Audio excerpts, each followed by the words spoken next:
what I thought I'd start doing is start a diary. Okay, why? Just 'cause I sort of had a bit of time on my hands and that. Just thought, write it down, write stuff down. And do you hope that this one day will become one of the great literary documents like Samuel Pepys' diary? I haven't heard of that. Is it any good? You've never heard of Samuel Pepys' diary? No, the most famous diary other than probably Anne Frank's. I've heard of Anne Frank's and that, and I thought if she's sat in a loft, knocking stuff up, not much going on in her life at that point, yet she was still writing it down. Yeah, whereas you've been to Gran Canaria, yeah. I thought, so there is stuff going on that I can chat about. Start a diary. Sure. You started a diary? Yeah. And what are you going to do? Did you keep it up every day? Yeah, just... oh, can I read it, please? Well, a diary is meant to be sort of... Please, can I read some out on this podcast? Karl... Some of it, though, is only relevant to me. It's sort of... Oh, this is... Please, give me it. Oh, my God. I mean, this isn't... I haven't just... Look how big it is! It's one of those desk diaries. It's huge. It's about a foot long, and it's oh, that is amazing. Imagine if Anne Frank's had been like that. As she got out...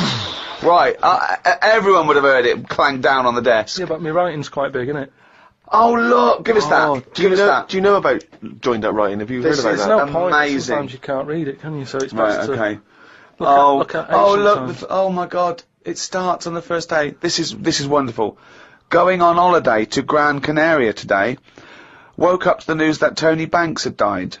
There was a piece on the news about how everyone was shocked. Got me thinking about an invention that would be good. Right, a watch that counted down your life.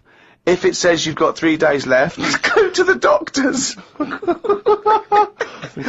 Told Suzanne about invention. She said she wouldn't buy one. But she said that about the iPod. How would this device work, this watch? I mean, how would you know when you were about to die?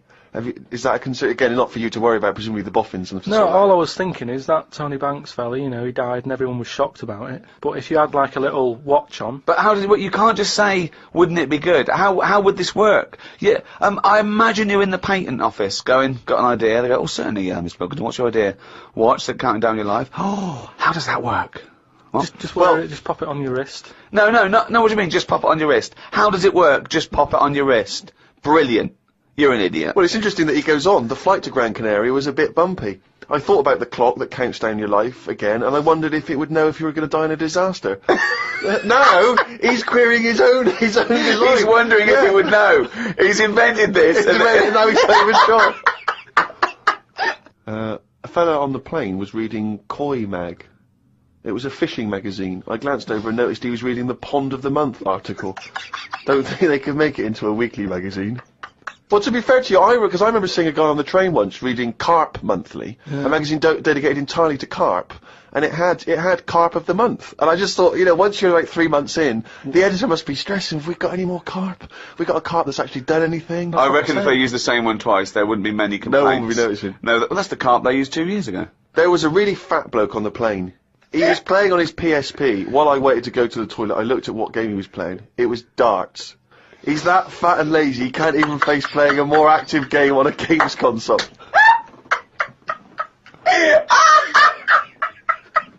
Me and Suzanne got off the coach along with a couple of old people. One of them was in a wheelchair. I don't think it was wise of them to come to a volcanic island with a wheelchair.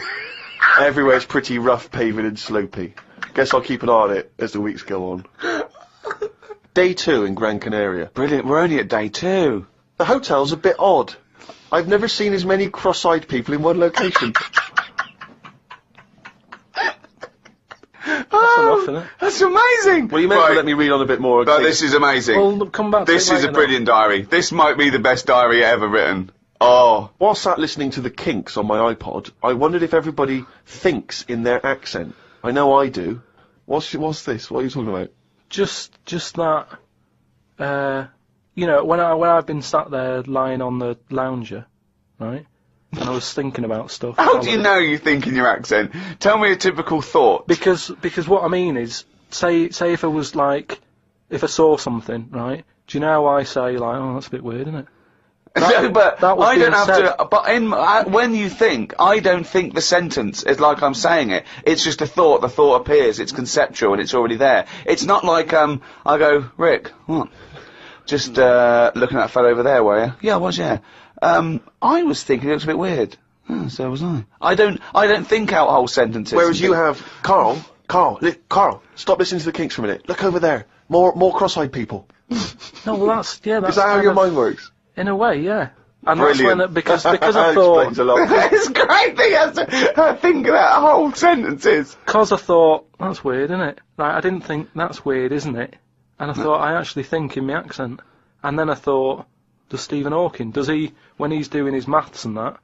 Is he? I don't know where he's from, so I don't know what his accent would be like. I think he's from Kent or Cambridge or Oxford. Or Right. something. So So you think he might think in his voice, in that voice box computerised thing. voice? Just wondered. Had lunch inside today due to shite weather.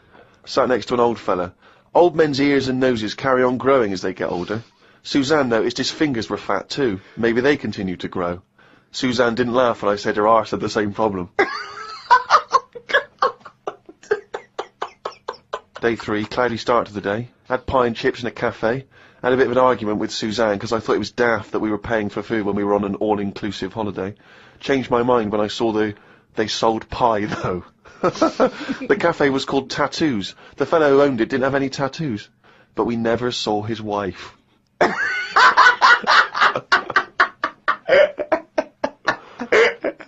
Oh, brilliant. Had a drink in a bar. Everyone sat and watched one of the local cats lick its bollocks. It's the greatest holiday in the world. That's the entertainment in that town. Went back to the hotel and had a sleep before tea. I love the fact you're moaning about old people, but you're just as bad. You've done nothing so far. He's done nothing, he's got a big hip. Oh, God. Woke up to news about ducks being badly treated. There was a really ugly one with bent legs. I'm gonna die. Why does he write this down? Oh, God. Oh. There is a fat bloke from Bolton who is in the pool as I write this. He's got a big tattoo on his back, but I can't work out what it is. ... He just got out of the pool and burped. You just felt like you had to keep us abreast of that. Everything's in the diary. I've just seen it get to the point where you're going, breathed in, Yeah. breathed out again. There was a big fat fella in the sea who kept his t-shirt on. If you're big and fat, is there more chance of you getting burnt because there's more of you on show? I asked Suzanne and she said she didn't know in that sort of not listening kind of way. I wanted to hang about to see if the fat bloke was going to get in the kayak, but Suzanne said we had to head back. Just let him wait in to see if he's going to capsize. We got home today, so we got up early to get the last bit of cloud. No, it's just that it wasn't. It's not that sunny all the time. I mean, I was sat in weather that if it was like that here, there's no way I'd be sat in the garden. But because you're on holiday, it's like, well, we've got to sit in it. Put your coat on. So are you going to continue to write this diary? Every single day? It's amazing. Keep this diary up. It's amazing. No, I will keep it up, because what I find as well is, I think earlier on, before I went away, I think I did learn something, and because I wrote it down, I remembered it a bit better. So... What was that? I just was thinking then, I forgot it now, but but I remembered looking back at it and not having to read it all, because I remembered the end of it before I read it, if you know what I mean. I have no idea what you're... It's a regular feature now when we read from Karl's diary. Karl decided to keep a diary. He's gone through with it. I could see it there. It's massive. It's a huge desk diary that he has to carry around with him, and the pages are getting full up. You're really keeping to this. Yeah. Right, this is extracts from Karl's diary. Did podcast and went for an Italian with Ricky and Steve. Italian place is good. We've been there a few times. I always have the same thing, spaghetti. Can't remember what everyone else had. Last time we went there, Steve had little octopuses with pasta. You could see that they were octopuses. They hadn't been cut up or anything. My rule is that I only eat stuff that looks nice when it's alive. A cow, a chicken, some fish. An octopus is an odd-looking thing alive. Even worse when it's dead and limp. It looks like it just shouldn't have been sat in the spaghetti. Yeah, I agree with that. Ricky drew another picture of my head. We've given a few of them away as prizes, but he draws so many of them that they won't be worth as much anymore. Everyone will eventually have one. Like those pictures of a boy crying that caused houses to burn down in the 1980s. What does that mean? What are you talking about? Don't you remember I mean, if you're listening in America, they might not have made it over there. Is it the sort of like the sugary ones with kids? Like, is it Techikov or something? It's just some kid. My Auntie Nora had one, and it was just like a kid with like a blue jumper on, and it's like a painting, not a photo. Yeah, exactly, yeah. And he's just crying. Like a chocolate box. It's really awful, sort of sugary. And what happened is they found out that a load of houses were being set on fire or burst into flames, whatever. And the weird thing was, oh, it's bollocks. every house that burnt down had that photo. Yeah, because every house had that picture in the fucking 70s and 80s. Idiot. It's like, we're linking it to sinks. Every house that's ever burned down had a sink. You're talking shit again. Carry on. Wednesday. Saw a homeless bloke. I'm surprised that no companies have thought about sponsoring the homeless. Something like a clothing company. Give them some clothes that have an advert on the back. Everyone's a winner. Good idea. Not bad, is it? Got on the tube to Camden. Read in a free newspaper that hedgehogs could be gone by 2025. I think I've seen more dead hedgehogs than alive ones anyway, so I don't think I'll miss them. Went round to Ricky's house and had a game of pool. It should have been nice and relaxing, but Jane gave me some cake, and Ricky said I can't play pool if my hands are all sticky from cake. It was the sugar. And it wasn't that either. After he'd finished it, they weren't just sticky. He was licking his fingers, sucking his fingers off, and then was going to pick up pool cues and touch things. And I was thinking, go and wash your hands after licking your hands. You're not a cat. This turned into an argument when I said I didn't want to wash my hands. Why didn't he? He goes for a piss all the time without washing his hands, and then squeezes my head. I know I prefer to have lemon cake crumbs on my head than knob juice. Was going to do a crossword, but I'm tired and have learnt enough today. What have you learned? Well, the stuff about hedgehogs and that. Oh, God. Was on my way to my mates, and I got on a train. Got close to a station, but realised I needed a wee. Was about to go in a cubicle when a blind man with a dog, who was bumbling his way through the walkway, came around. I said, "Are you after the toilet?" He said, "Yeah." I said, "It's on your right." I shouldn't have let him go first, as he took ages, and it would be my stop soon. The dog waited outside the cubicle. I was going to stroke it, but then I remembered someone telling me that you shouldn't. Don't know why not? that is. Because something to do with the owner should be the only one who sort of deals with that dog, and you shouldn't. Well, you shouldn't stroke it because you'll cover it in fucking lemon cake. No, but just because, you know, if you stroke it and that, it might like me and want to go off with me, and he'll come out and be lost and stuff. Yeah. I'm not totally sure, but I just thought. You're not. Went and did the podcast. We had a meeting after. I don't like meetings, as I can't keep focused on what people are talking about. I think Ricky has the same problem as after 25 minutes he was trying to wrestle me. I tried to do what spiders do and stayed still as if I was dead. But Ricky just stayed on top of me, not moving. A bit like when you see one of them big snakes swallowing a sheep. Ricky got bored and released me. I went home thinking, why had I left my old job for this? A homeless man asked me for some money, but I didn't feel like I should treat him, as I felt that he'd probably had a better day than me. Oh, God. Suzanne called me to say she'd gone for a haircut, and that she'd meet me in the supermarket. I went to the supermarket, but she wasn't there. I called her and she said she was near the fruit aisle. I went to the fruit aisle and she wasn't there. Turns out she was in a different supermarket on the other side of town. And that if I'd listened to her properly, I'd have known that. I didn't want to say that What, you just went to the first supermarket you thought of, as opposed to listening to what supermarket? I'm in the supermarket. Alright, bye. I didn't want to say that I hadn't heard her properly, because my ears were ringing a bit from the wrestling from earlier. 25 minutes later, I met up with Suzanne. Her haircut wasn't that bad. Normally her haircuts are followed by an argument between us, as she pays over the odds for some daft haircut that's the latest style. Brilliant. I wish she'd take a picture out of a magazine or ask for a style rather than letting the hairdresser do what she wants. I said I only tell her to do this as she's got a square head, and a close-cut hairdo makes it look squarer. She said, "What do you think of this cut?" I said it looked alright, as I couldn't be bothered arguing about it. It's weird writing a diary. I don't know who thought of doing one of these first. The last time I did one was at school. They used to get you to do it so they could keep an eye on whatever you were up to. My diary used to say the same thing every night. Got home, went to the shop to get potatoes, bread, milk. Went home, watched telly, went to bed. I think I might have gone to Twiggy's Dance Club, just so I had something different to write. You've not told us about Twiggy's Dance Club. It's just, you know, I sort of, when I was a kid, I sort of gave everything a bit of a go. I did boxing and that, didn't I? Gave that a go. About 45 minutes. And yeah, a mate sort of said, "Oh, you know, you're into your dancing, your robotics and that. You're doing your body popping, right? Body popping and that." He said, "You ought to come to Twiggy's." And I went there, but I didn't go in. It was shut. They were just having like loads of toilet rolls delivered. I think like they were like using it as a storage place for toilet rolls and that. So I said, "Oh, I've come to have a dance." And like, "Oh, not tonight. Come back tomorrow." I never went back. Brilliant. What a waste of an anecdote. Right.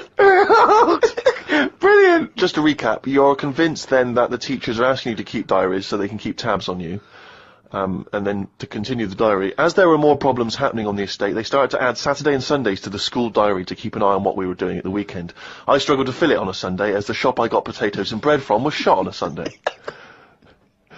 I had to go over to Shepherd's Bush to meet someone. I got the tube. There was a badly burnt man on the tube.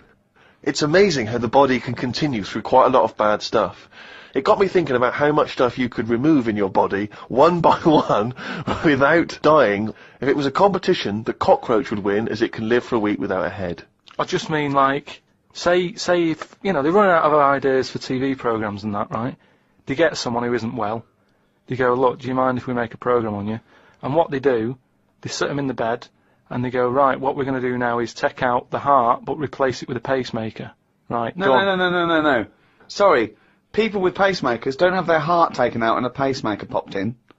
All right then. Some sort of machine. What I'm getting to is... Have you been playing Operation? What I mean is the big finale would just be a head chatting with loads of wires going into it, and it's like, look what we can do with science. That's what the programme's called. It's the same every week. The volunteer is just a head with loads of wires coming out of it. Look what we can do with science. And he's going, "Goodbye." "Oh, I feel ill." Got some post delivered to me today. It was... Oh, this is This great. makes it in the diary. Got some post delivered to me today. It was addressed to Mr. Dilkington.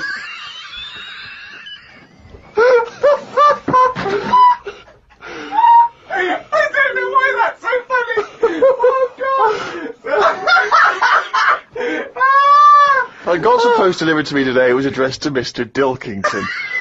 I opened it, and the first sentence read, "Dear Mr. K. Dilkington, you're one of our most valuable customers." I put it in the bin. Thought I would learn some new words, as Steve always says I don't use enough different words. I read in the Fortean Times that the word "wew" means an ugly female ghost with drooping breasts. What do you mean?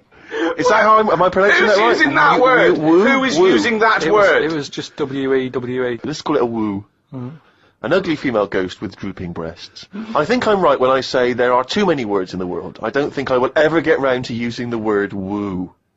Watched a health programme. Wasn't watching it properly, but heard some doctors say that we only get so many heartbeats in a lifetime, so don't do too much exercise. I told Suzanne, and she said I probably hadn't heard it right. We got talking about death. Suzanne said she didn't like thinking about it. I said she might end up being a woo. I was chuffed as I'd managed to use my new word. I went to the supermarket to get tonight's tea. On the way, I stopped and looked in the fishmongers at all the different fish they had in the window.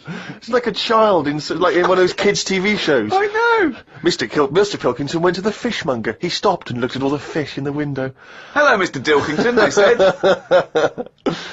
There was a newspaper clipping stuck on the glass about a two-headed fish that they've made in Taiwan. I don't see the point in doing this, as a fish having two heads ain't gonna solve the world's hunger problems, as the head is the bit you throw away. Invent a fish with two bodies, and I'd say well done. Good point, isn't it? Suzanne watched one of her favourite TV programmes. I've told her the telly only goes on if there's something she wants to watch. If there's nothing on, she has to talk to me about stuff I've learnt. Like Descartes. Watched a programme on him the other day. He is the one who said something like, "I know I'm about 'cause I dream." Doesn't work for everything, 'cause ants don't sleep. I don't know if I'd like that or not. Sunday, got up. Sunny day, so went for a walk in the park. There was a bloke walking down the street who was whistling. some kind of annoying tune. He seemed quite happy with himself. Do people only whistle when they're happy? I don't whistle very much. It's a good point. Whistling is so inane to me. But yeah, it's sort of like going, I'm content, it really is that thing that if they go, you go, well, Mr. Mellors, I'm afraid, I've got some bad news.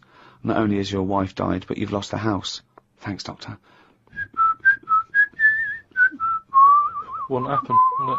No, you don't whistle when yeah. you're sad. The other place you hear it, of course, is changing rooms. And that's men going, I'm whistling, so I'm not looking at your cock. How could I be? I'm concentrating on whistling. The lake was frozen over where I was walking. The ducks looked worried. They were sat on the edge of the lake waiting for it to melt. Were they, Karl? Yeah, we just sat there looking, sort of going, oh, what's going on? I don't know. How long is a duck's memory? Because I wondered whether they're going, this doesn't seem right, but I don't know why. I asked Suzanne why ducks don't use their wings much. They seem to walk and swim more and don't bother using their wings. Suzanne said she had to call her mum and dad, so I never got an answer. The old excuse! Suzanne, oh, I can't talk now, Karl. Gotta phone my mum. There was a marathon-type run going on in the park. It reminded me of the time when we were moving flat. It was the day of the London Marathon. Me and Suzanne were walking down the middle of the road, taking some stuff to our new flat. I was carrying a lamp and a kitchen bin. People were clapping me, thinking I was doing some kind of fun run.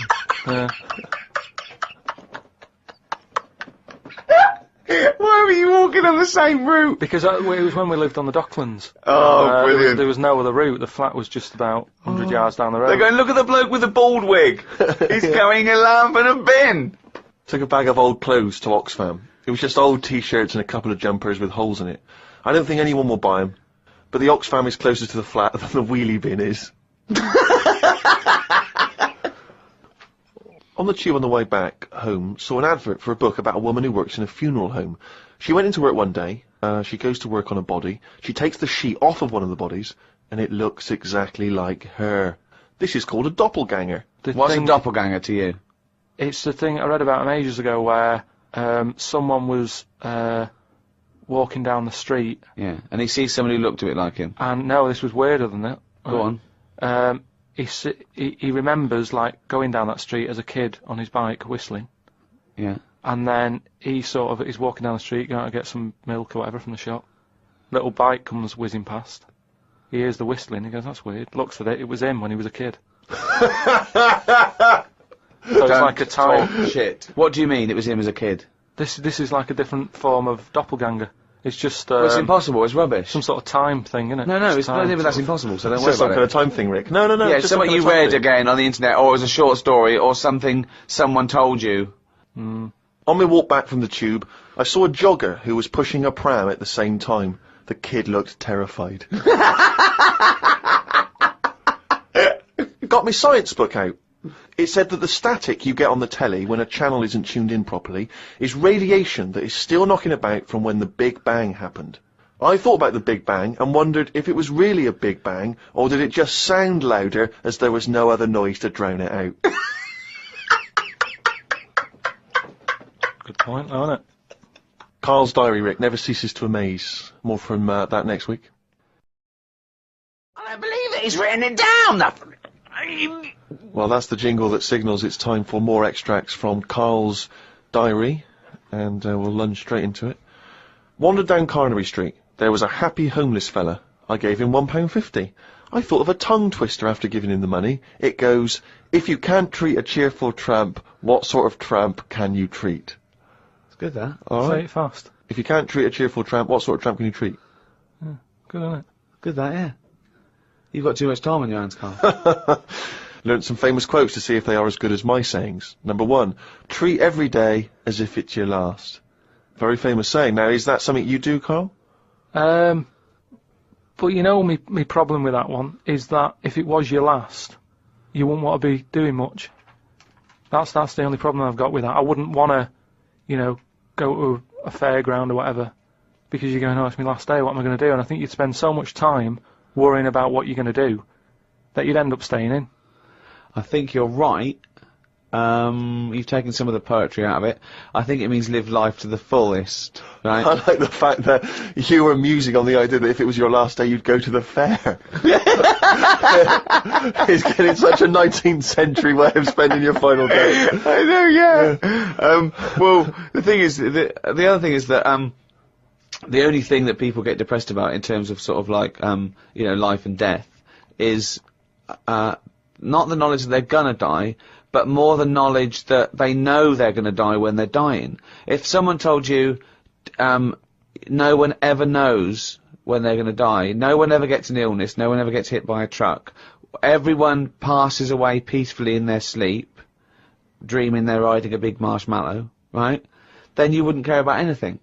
It wouldn't matter when, it wouldn't matter if you died tomorrow or in 30 years' time. You'd just live life to the full. You'd have it, every day would be great. You'd go out, you'd come back, you'd fall asleep. That would be amazing. There'd be no stress. There'd be no angsty, we're all gonna die stress, because it wouldn't matter. Because it would just be your life. Wouldn't it be amazing if someone guaranteed you, Karl, you're gonna die in your sleep? I'm not gonna tell you when. Yeah, but some people do, don't they? Well, exactly. Yeah, but we never know we're going to, because we stress. What if we get a dreadful illness? What if we, you know... But we're almost not letting people die naturally anymore, are we? Because we're always bodging stuff up. What do you mean? Well, someone who might naturally die in the sleep aren't allowed to naturally die in the sleep because they wake them up with those electric things and get them going again and pop in a new lung or whatever whilst they're at it. That's what I'm saying. They don't just... You never hear it anymore, do you? Frank peacefully died in his sleep. No, he died on the operating table whilst we were putting in a new lung. They don't die naturally anymore. Frank died peacefully with 40,000 volts going through them and a couple of people going, clear! Clear! Rushing about today. Got to get a lot done as I'm flying to Malaga tomorrow to see my mum and dad. Don't like flying. I'd be happy if they give you a parachute instead of a life jacket. They say Da Vinci invented the parachute as well as the helicopter. He never got round to making them though, because he only drew them on some paper. Got up at 5 AM as I had to get to Heathrow to get on the plane to see mum and dad in Malaga. Went out for a drink with a cousin who lives in Spain. Ain't seen her for 27 years.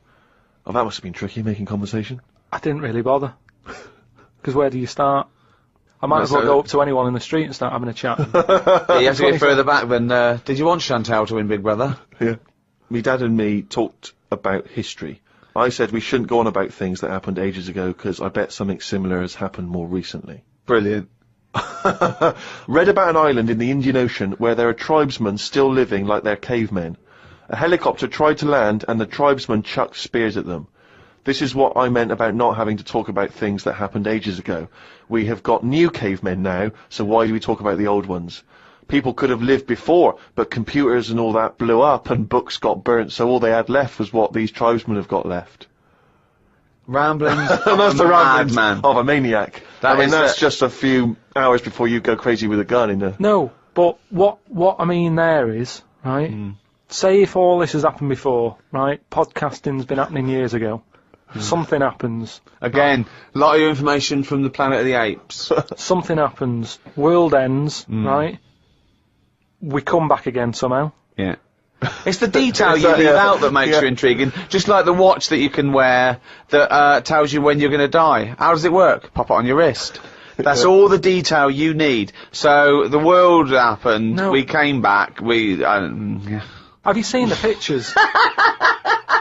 Forget it then if you don't get it. It's interesting that you had all those profound thoughts about this period in the past when they all lived, but you still found it appropriate to include at the end of that. It says the tribesmen wave their knobs about when they've had enough of having visitors. That's what it said in the paper. That's what happens. They're quite happy. What paper is this that you're reading? It was in like a paper a couple of days ago. It said they don't mind having visitors if they're bringing them coconuts and stuff that they can eat. Once they've got everything they need, they start waving the tackle about, and that means like, right, leave now. Which you would, wouldn't you? Yeah, at a dinner party. My grandfather used to do that. Got a book sent to me called Freaks. It's a bit heavy, but it's got some interesting pictures in it. Read a bit about the two-headed nightingale. She/they was on tour in London years and years ago. It cost 2 shillings to have a front row seat. She/they had 2 heads/2 arms and 4 legs. They are called Siamese twins because the first twins that were born stuck together were Siamese. On one of the pictures, they are playing chess against a doctor. That hardly seems fair. 2 heads better than 1. So it's 2 heads, 2 arms, and 4 legs. That's just 2 women in one dress. Yeah, that's 2 women with an arm missing. Yeah. Spoke to Ricky and his friend Glyn about art. I just don't get it. Ricky had some odd pictures on his walls. I don't have any pictures up in my flat because of the mirrored wall. But I can't say I'm bothered. The mirrored wall, we should just explain what that is. When you moved into your flat, there was an enormous mirror on one wall, was that right? We just got this flat, and you know, it's not a big flat, so I think the people who had it before us, he was a gay fella, right, which was a bit like, oh, so you've been doing with that mirror and that. But that What? no, just, you know. Just, What? What has he been doing with the mirror? Well, What's he just been a doing? bit- Why- no, what? it's just because they're quite sort of experimental in it, aren't they? And I don't know, what do you mean? What do they do? Well, I wouldn't know anything about it, but go on. No, what do you want? What? no, I don't. Experimental in what What do you way? mean experimental? I just mean, you know, they'd be doing stuff. What? Whatever they do. Chemistry, What? have a chemistry set out, they'd be doing experiments, what? No, just doing what. Singing I Am What I Am and just checking out their No, each the to dance their own. I'm moves. not having a go at anyone, but What? I'm just saying, like, they're doing what they're doing. Which Carl, you're is not annoying as homophobic, well. are you? because- You're not no, st- I'm not. I'm Well- not. This is why. But Why are you worried about what a little gay fella was doing in your flat before you got it in front of a mirror? I wasn't worried about it. Why I are mean, you thinking about what he's doing? Why are you fantasising what a little gay fella was doing in front of your mirror in your... I'm not bothered. I'm just telling you why it was a bit odd that he had a mirror in there, right? But forget the history. But you've got a mirror in there now, haven't you? No, because what I did was I was going to take it down, and I thought, oh, it's a bit dangerous. This, you know, it could crack and. Because it's the fall on size me. of the whole wall, isn't it? It took up a whole wall. Right. So like when he's moving about everywhere, he's got a good view of it and that. But he's got this full wall of mirror, and I thought I can't take that down. And I thought, what can I do? So I've just put wallpaper on it, Brilliant. and it looks all right. You wouldn't know, what have you? But it means that I can't put any pictures up. That's all I'm saying. Because if I put a nail in, And what don't you understand about art? What about art don't you understand? The concept? Specifics? just the way some people like, you know, the ones you've got where it's just like a block of colour on a bit of canvas. It's like, what's that? Just Abstract. It's just abstract. It's you know, it's vibrancy of colour. It's a, you know, an attack on the senses. Or it could be, there could be something in there that you might see. You might not see first time round, or it could be, you know. yeah, but there's loads of stuff to look at without having to do that. But You've that's got the point of- windows. I can understand if you had a cell and there's no windows and you want a bit of colour, but you've got Oh, a yeah. window to look out of, and you've got like just a big block of. But I was Colour on explaining this to you, that the photograph where people before, you know, the art was photography. It was realistic, and you know, they had to make it look like the subject. But then when cameras came in, that's when people started Yeah, doing surreal stuff. And I understand that. Otherwise, there was no point to it. They had to find a new way to represent things that photography couldn't do as such. No, So- that's like when we were in London having a shop around at Christmas, and there was that picture of fruit for 700 quid. It's like, well, just get some fruit. You know what I mean? You can get some real fruit for 3 quid. Yeah. I understand that, but there's nothing wrong with like having a. We'll get. Don't invent cameras then. One or the other. Do you know what I mean? That's what annoys me. Someone invents something, and then they go, "We've got to invent something else." Like the abstract thing. Why has someone gone? Oh, I can't have paintings anymore because. What do you think of Dali? Going melting clocks and stuff. No? I mean, the first one was alright when he did the first clock, but then all the time he's just like, oh, I'll draw something and it's got a melting clock on it. I'll do a sheep, put one of them on it. Have you seen his lobster telephone? That annoys me. Why? Because it's not, I mean, I think what annoyed me more with that is when I heard about how it happened, he had some artist mate round, right? And, I don't know what happened. They were eating. That's a hell of an anecdote. No, but they were eating some food and what have you. Yeah. Lobsters? And, yeah, they were eating lobster. Oh, right. And, That's handy. I don't know, the other artist, whoever it was, sort of Telephone? started saying, oh, you and your clocks and all that, right? Brilliant. And, This didn't happen. They started arguing, Yeah. and he chucked some of the lobster. Bollocks. And it landed on the It phone. bounced off his mate's head, went on the phone, and they both looked at each other like, are you thinking what I'm thinking? And they brought out that phone as a bit of art. Things like that annoy me. because it was them just messing That about. didn't happen. Just telling you what I know. I saw his work.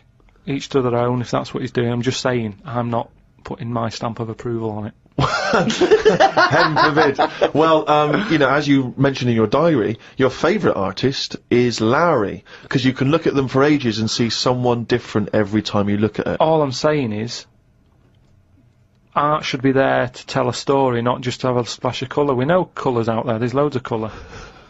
We don't need to be reminded of it. But colour's part of our evolution, and so it does something to us. Just like sounds. Yeah, but I'm saying, do a picture, Smells. colour it in. Still use the colours, but draw something with it rather than just going, a bit of yellow, a bit of red. Like that when you've got just red and black. What's that meant to do? Well, it does something. What? Well, I like it, I enjoy it, so it does something. Yeah, you have it then. I'm just saying, I prefer it if it was something. And so you, let me just get straight, you had a mirror on one wall, so you padded that wall, It's just and sort you of, padded it's the just, others. It's just sort of wallpaper on it. Right. Amazing. And there's no other art in there, No, it's no, just an empty cell. Was Suzanne like some art? Just like Suzanne's not allowed to watch telly unless it's her favourite thing. Otherwise, she's got to talk to me about stuff. There's no art. There's no point. Just wallpaper. I'm just saying, we've got three windows we can look out of. Right. Right? Stop looking at the walls. Look out the window.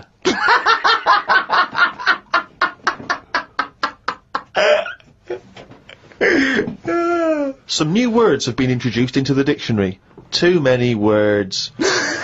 We should have some system where we can get rid of words if they aren't used a certain number of times. Well, that we do. They do die out, don't they, eventually? Like what? You don't have to use them.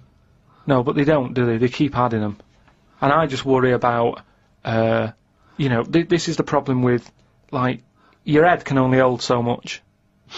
Can't it? Yeah. It all very well when Adam and Eve was knocking about. There's no history, they don't have to remember anything. All I'm saying is, fine, bring out a new word, but once you bring out a new one, bin another one. The dictionary's getting bigger and bigger, no one's keeping an eye on it. Well, I think they are. They're not, they keep adding. It doesn't grow. They don't just dig it up one day. It's got bigger. What have you done? So you're Left it out. You're happy for them to stick in iPod, let's say. But we can pride ourselves on having more words in the English language than any other language. I think we've got twice as many as the second. I think maybe Russian. I'm not sure about that. I'm sure someone email us, but we don't talk the most, so there's a lot of clutter there. What do you mean we don't talk the most? Well, you'd have to, you'd say Nothing that. as expressive as the English language. Yeah, no, because we've got a word for everything. I'm just saying that I don't use all these words that are coming out, and I just think, like I say, keep an eye on it. Some sort of, I don't know how it can be controlled. But Shakespeare invented words. I think Shakespeare invented about 1,200 words. Yeah, and we're probably still using a lot of his. So why don't we keep sticking more in the pot? Right. Stop using loads of words. People are panicking in New York about the snow they're getting. It's 2 foot deep. They're saying it's to do with global warming. I don't get it. 2 days ago they were saying the world's getting warmer and the ice is melting on one of the poles where the polar bears are. As long as we get snow on the world, does it matter where it goes? Read on the internet that heads are bigger now than they were years ago. Brains are getting bigger, apparently. This is because we're being told too much information. We are told too much stuff about things that we wouldn't have known about years ago. You've just made that leap, haven't you? Presume maybe heads and brains are getting larger, but the fact that it's because there's too much information cramming in them. Where have you got that from? As time goes on, isn't it? It's that thing of we're being taught more and more every day. As the time goes on, something's happening every day. You've got to remember that. No, you haven't. You have. It's the same, like I said, you know, with the Adam and Eve thing. They didn't have that much to remember. They come on the world, they go, what happened yesterday? Oh, not much,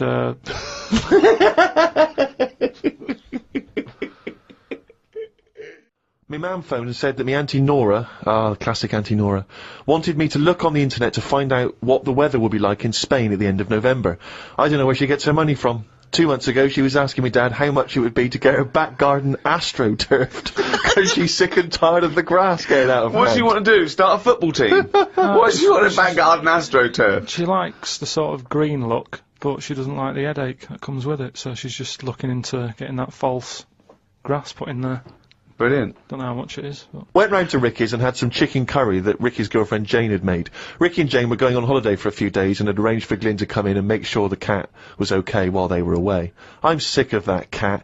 I was surprised that they hadn't paid for the little shit to go away with them on first class. Blimey, getting a bit vitriolic in the diary. Why doesn't he like the fact that I've got a cat and I love the cat? It's just everything in that house that you've got gets sort of special treatment, and it's a cat. And what do you mean you get special treatment? Sometimes we put food down for it, and sometimes it gets on our lap and we stroke it. You don't just stroke it. You massage it. You massage its back. You go, no, you're stressed out. Well, no, it's good. No, I'm not saying you stressed out. At no point did I say you stressed out. You said, "What the fuck are you doing for? Is it stressed out or something?" I like touching my cat. To be honest with you, I don't like Ricky's cat. Oh, I can't believe because every time I go around there, it goes straight for my ghoulies. Yeah, instantly. He'd probably seen you in the sea and thought, well, if he's waving it about, I'll have a bit of that. But it's like the lizard thing you've got. It's just sat there. You've bought a big box, right, to be in. Right, it's a salamander, so it's an amphibian. It's not a box, it's a big vivarium. Yeah, but what I'm saying and is... And if you're going to criticise someone for just sitting there, having a round head and doing nothing with its life, people who live in glass houses, we've done this one. Do you know what gets me though, right, Steve? When I was there, I was looking at it, and I thought, is it dead? Right, because he's just sat there... Like, and it was thinking exactly the same fucking thing. He sat there, not moving, right? And then, on the top of the box, is like a box full of crickets and stuff. That's... It's its food, right? But they were more active than the thing that it was going to feed. Get rid of the lizard, keep them in there. More entertaining. Don't understand it. A few months back, a girl who was having a kid showed me one of them scans of the kid that was in her. That's science gone mad, innit? I couldn't think of anything nice to say, as it looked like a frog. Do you know why we've got to that point? What? Why have we got to see something that young? Why? Because people can keep an eye on the progress of the baby in the womb. Yeah, but why are they printing it out and stuff? Surely that's for a doctor to see. Well, that's just an added bonus for people who are interested in such things. That's like saying, why do you take pictures of anything? No, because normally pictures are like, you know, in Brazil, sat in the sea or whatever. You'd go, oh yeah, I remember that day, it was a good day or whatever. But... Wasn't. It's just kind of like, why have you got to see something... You might as well. Well, you just listen. Why have you got to see something that small? So why would you take a picture of Steve in the sea? No, but what I mean is, why? At what point are we going to stop? Are we going to start sort of X-raying the fella's testicles and saying, well, there it is at a really young age? Well, where are we going to stop? It's just horses for courses, isn't it? Some people like to have a record of their baby in the womb. They That's like to show their baby. They're excited about it. They sit down and they show the friends the slideshow. That's the birth. Oh, that's the conception. Oh, look, Ron's going a bit mad there, isn't he? But why do I need to see this? This is what I'm saying. It was an awkward situation because she was happy with it. I was like, oh, God. You know what I mean? It was an odd-looking thing. I couldn't say, oh, it looks like you, because that would be a diss.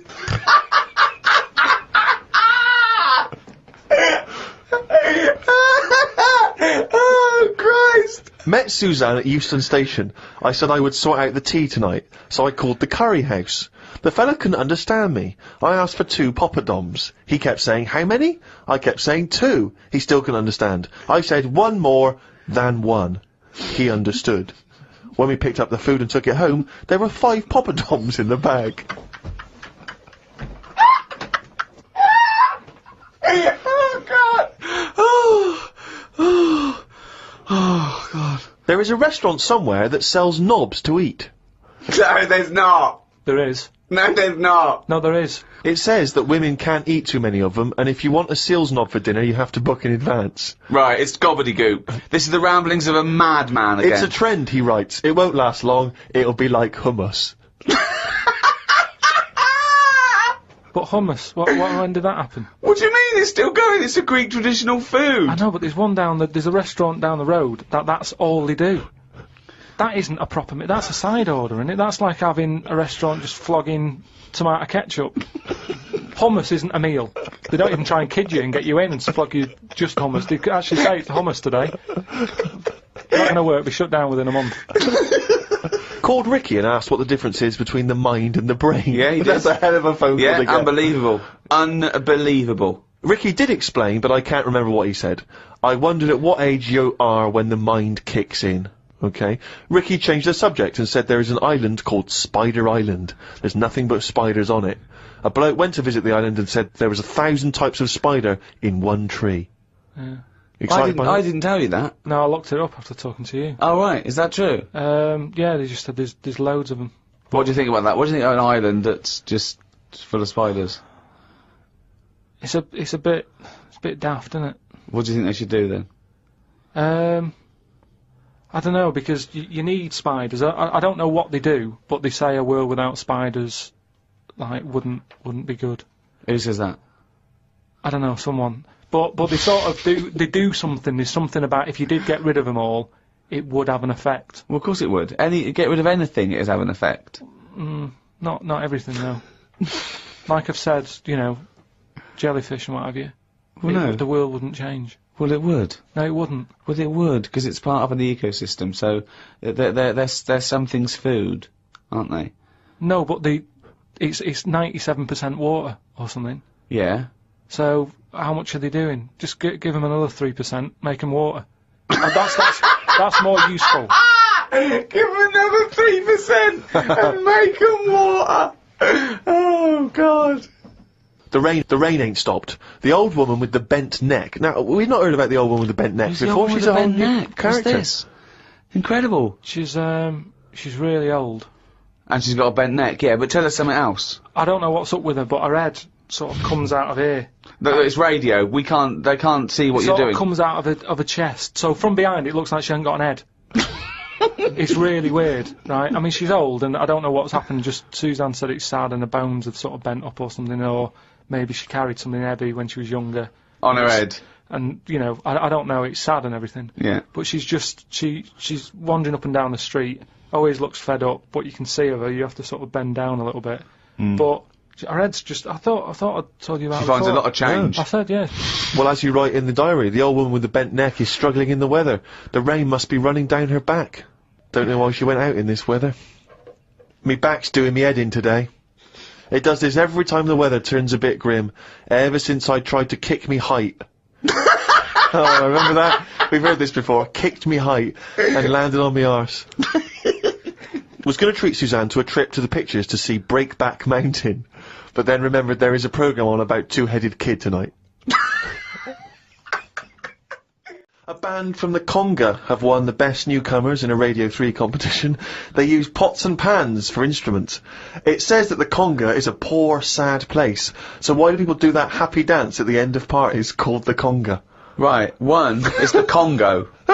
There's no place called the Conga. They come from a place called the Congo. Where do you come from? Okie dokie. It's a terrible place that we don't know whether to put our left leg in or our right leg in. Sometimes we shake it all about. No, we're not sure if we should. But Conga! Fucking hell, you're such a... Went into the gadget shop today. It's full of stuff that we don't need. Gadget used to be a good word that made you think of James Bond with all his gadgets. The best thing I could find in the shop was a clock that ran on potatoes. We are definitely going backwards. I agree. Well, who cares about that? A little electrical impulse, so what? Had a night out with old schoolmate. Found out about more of the other lads I went to school with.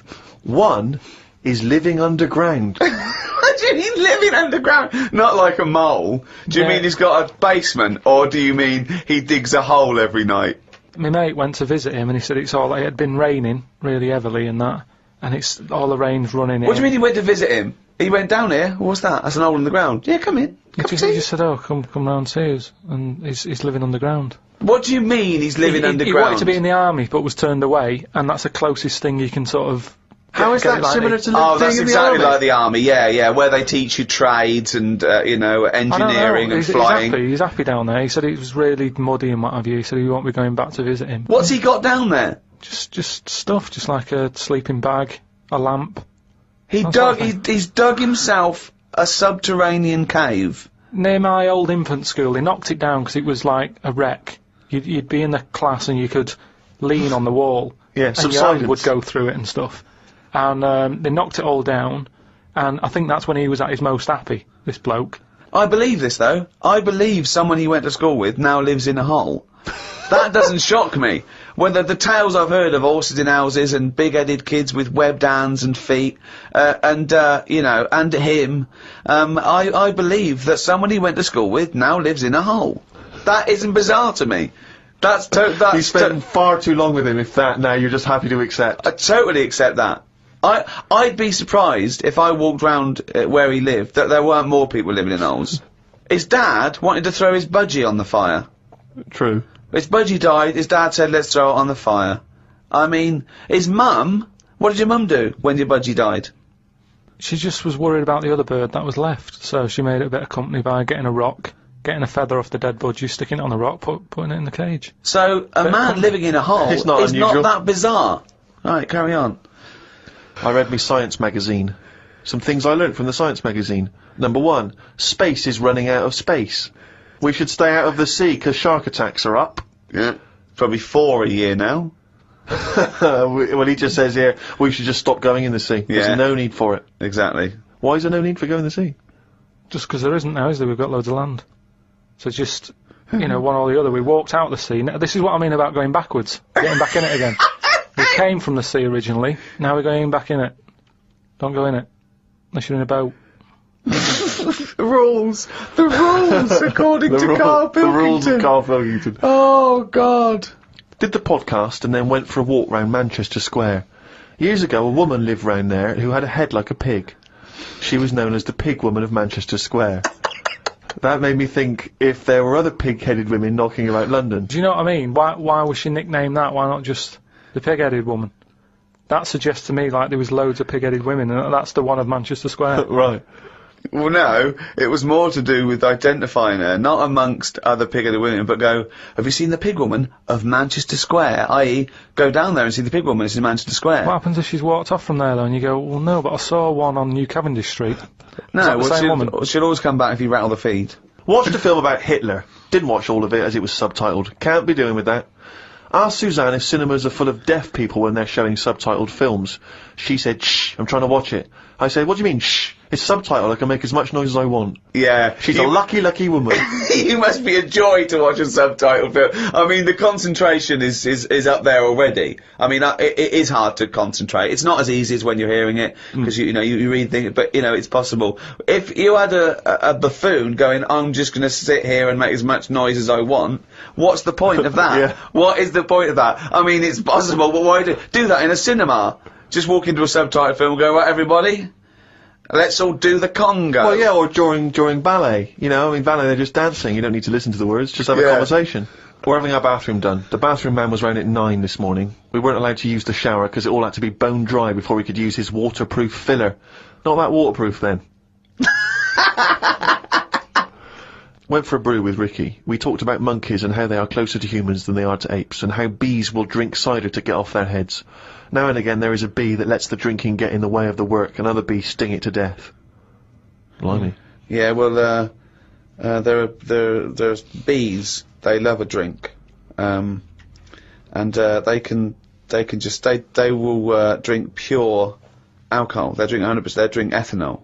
You know, I don't know why. They love getting off it, and they fall down and they're drunk, right? A bee can take in the equivalent of like 20 litres of wine, right? But some bees get addicted in the same sort of percentage as human addiction, like 10% of bees, they can't get enough of it. They take ethanol, they take cider apples and that, and then when they get back to the hive, they go in a bit pissed, and they've got guard bees, and they go, come on, we've all had a drink. Bouncers. Yeah. They sort of are, right? And they push them away, and push them away again, then the next time they go, right, I've had enough, and they give it a good hiding. And Karl couldn't get over this. I saw his face, but I knew that he was thinking of that bee with sort of like eyes rolling round his head, a little bit belligerent with his jacket on backwards. Yeah. You know, and the bouncer going, come on, son, we've all had enough, let's move away, Yeah. move away. You're not coming in, right? You're wearing trainers. Yeah, you know, you're wearing 3 pairs of trainers, and I'm sick of it, you know. But what I did find out, because I went home and went on the computer trying to find out about drunk bees knocking about, they're not actually meant to fly. It's only because they don't know. Fly. Well, no, but if they were told that you're not actually designed to fly, they wouldn't bother. No, this is that thing that goes around that aerodynamically, on the face of it, looking at the size of the wings and the body proportions and everything, that it's a surprise that they can fly. Okay, it's not that no one's ever told them they can't, and as soon as someone tells them you're not meant to fly, they all fall out of the sky going, "Oh, what are we doing?" Like in a cartoon. No, but it's something about the confidence and that. At the moment, nobody's saying. It's nothing to do with the confidence. There is no such thing as confidence in bees. A bee never loses its nerve. That's not why it drinks. Because what are you drinking for? I'm just not confident anymore. There's no point to turn to the bottle. I can't go up there again. You're an idiot. Suzanne said today can be my day because she has been a bit of a pain with her illness and that. So she said I can do what I want today. We went for a walk around Green Park. Loads of tourists were about looking at the Queen's house. She was in because the flag was up. I wouldn't want to live there. Why wouldn't you want to live there? Just because it's right in the centre of town? It's just not in a good place, is it? It's got a roundabout side and that. Really busy. It's pretty good. I went for a pee in the toilets. When I came out, a pigeon had shat on Suzanne's coat.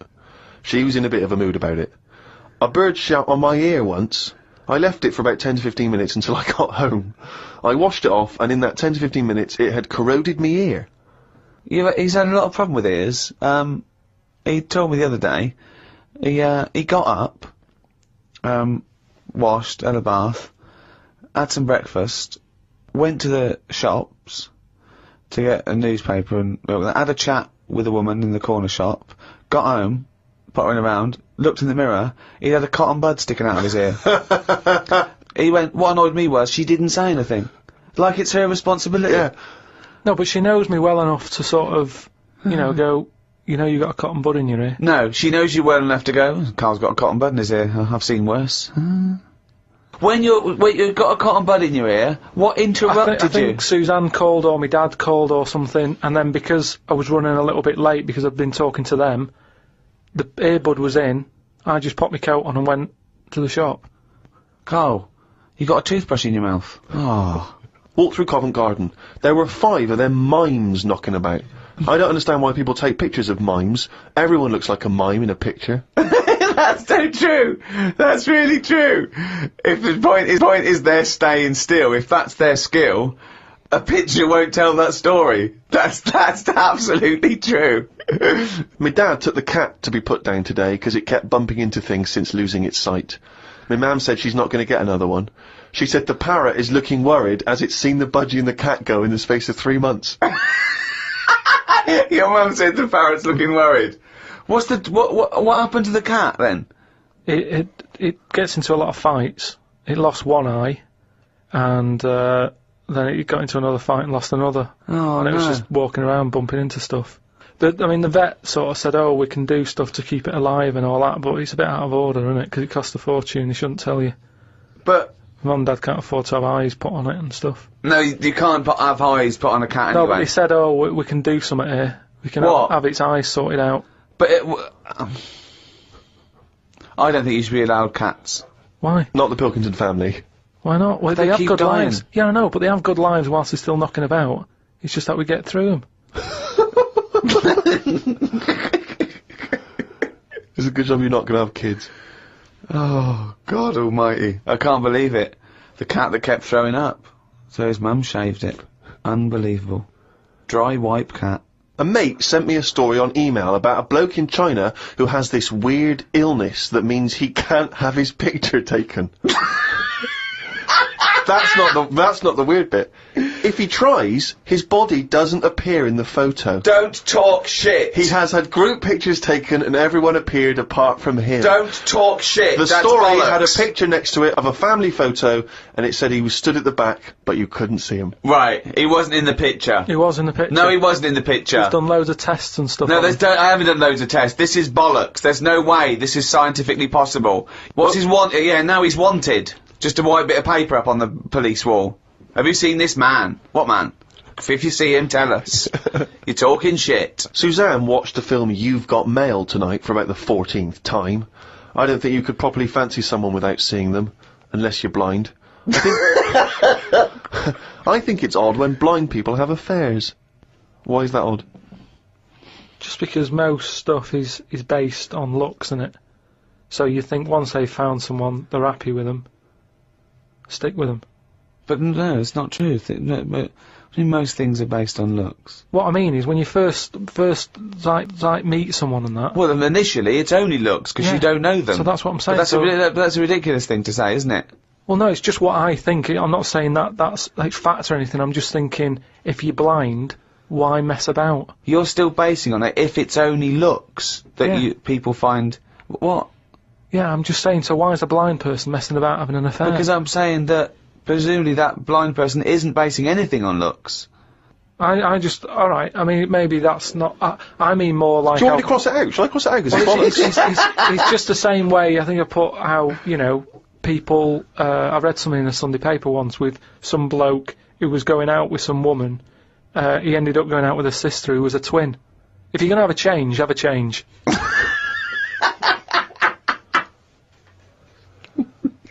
Spoke to Ricky about trips to the moon. He was up for going just to see what the world looks like.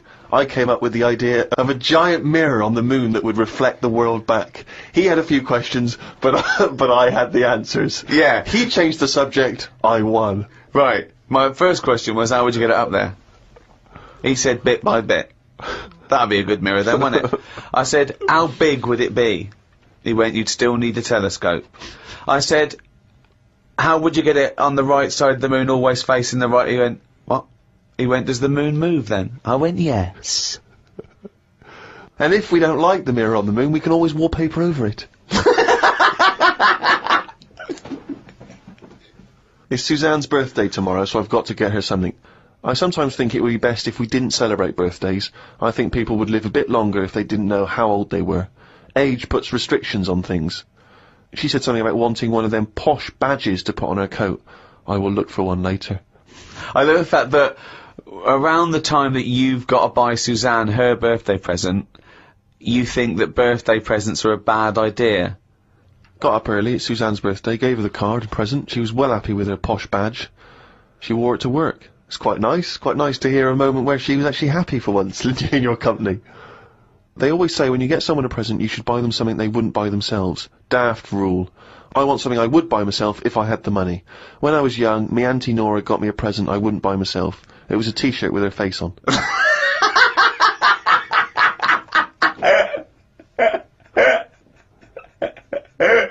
Looked at what's been going on in the world. Someone has found some people who live in an old town somewhere where they are so old-fashioned they still walk on all fours. There is a picture of them and they use shoes on their hands. That's not old-fashioned. Why is that old-fashioned? That's some kind of regressive evolution. Yeah, really old-fashioned. Yeah, It's not true, is it? it is true. It's somewhere in. Well, I believe they have found a group of people that are living and walking around on all fours, but Yeah, I but don't that's- believe they're wearing shoes on their hands. And I don't believe they haven't evolved to standing up. No, they just haven't seen other people walking on 2 feet. Don't talk shit all your life. That's all it's about, though, isn't it? You copy. When you're a baby, if you were stuck in a room, you'd wander about on all fours because that's the way. That's an easy way of getting about. So you only walk on 2 feet because you see everyone else doing it. Well, I don't believe that is the case because, as I understand it, some of the family are walking on 2 feet. So I don't know what the ins and outs of it are. I know there's a forthcoming documentary on the BBC, so maybe we should watch that and then we'll all know what's going on. Instead of just leaping to conclusions because you read half of it on the internet and then skipped on to something all else. I'm saying is, though, you would wear shoes on your hands if you're roaming about like that. So I mean, you it just didn't- confessed there that you leapt from fact to fiction, did you, in the space of one diary entry? It's just that I saw a little picture. And you assumed that they'd be wearing shoes on their feet.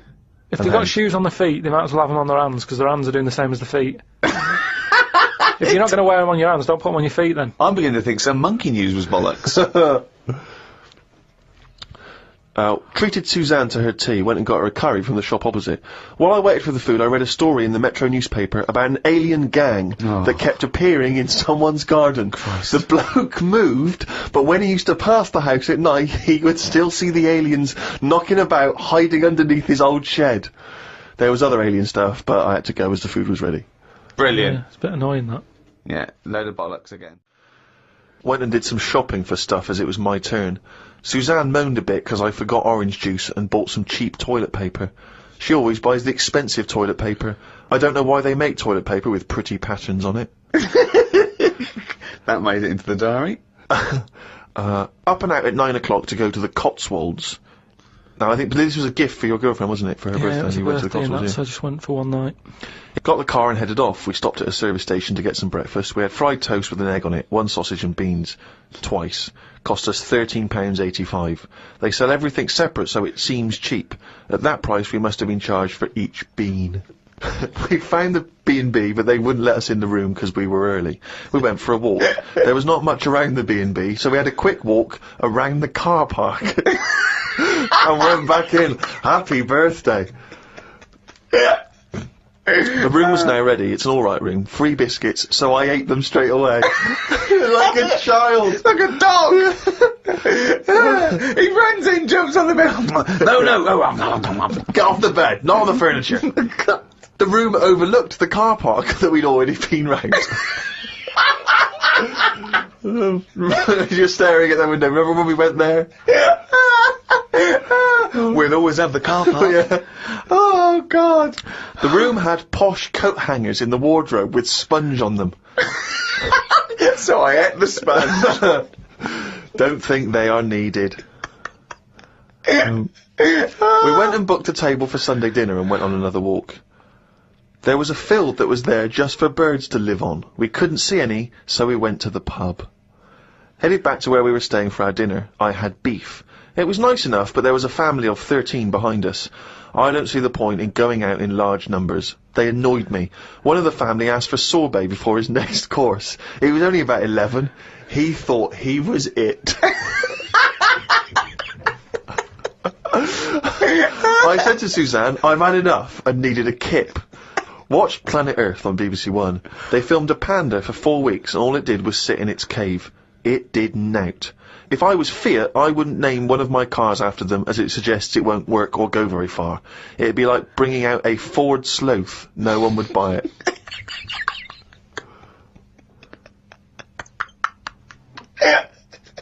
A Ford Sloth. I would love that ad campaign. Oh, that's amazing. Oh, God. The new Vauxhall Slug. We had a look around the local village. There wasn't much to it. We did the usual thing and had a look around the church graveyard to see how old the dead people are. Suzanne's had a hell of a time so far. She's gone to the Cotswolds, the room wasn't ready, she's seen the car park, an empty field, and now let's go and play how old the dead people are. I like the fact that you mentioned we did the usual thing of having a look round the church graveyard. Do you make her do that every time you go away? I like the fact, I want to know what she did for 2 hours when you slept. Did she just like... She went to a club, had a whale of a time. No, she just looked out at the car park, just like, memories. But that's what you do, though, isn't it, when you go to these places? There's nothing else, unless you want fudge. Or, you know, you walk round a church graveyard and have a look. There's nothing. We went home. It took 3 hours to drive back. People say they go to the country to see the wildlife. I saw rabbits, pheasants and a fox on the way home. They were all dead in the road.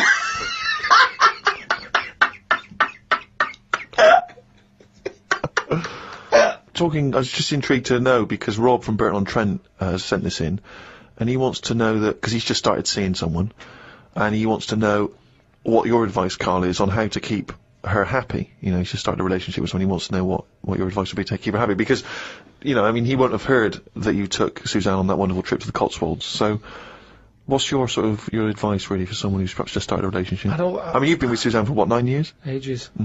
I don't think you should, have to go out of your way to please them, because then it's not the right person. I think you should just do what you want, and then if they like it, then they're the right ones for you. So don't go out of your way too much. I mean, I got the posh badge for a birthday. That's once a year. Rest of the time, it's kind of like, you know, I like weird stuff. I like watching weird stuff and all that. Now and again, I won't make her watch it. I'll tape it. Amazing advice. But sometimes this is amazing advice. Sometimes you just say, no, come on, the bloke with the 2 heads on, I want to watch it live. So give and take is what you're saying there. That's all. It shouldn't be hard. As soon as it's hard, it's not right. So just go about your business. See if she joins in. Brilliant. Another quote for the book. Woke up to the Commonwealth Games on the radio. Now, what are you making of the Commonwealth Games? Is that something that interests you? Are you a sports fan? I'm not really. I mean, Suzanne's sort of been getting up early, especially to watch it. You know how I feel about a lot of it. It just seems to be sort of wasted. If people are running fast, use it. Do you know what I mean? Rather than just trying to beat your own record or someone else's, do something where you do have to run. If you're a good swimmer, be a lifeguard. Don't be messing about going up and down. Went home and looked up Freud on the internet. Didn't find him that interesting, so looked at some other philosophers instead. Socrates, Aristotle. Why have you just listed some philosophers? Just to show that I'm learning. Well, that's not learning. That's just learning their names. That's a list. You might as well write 1 to 100.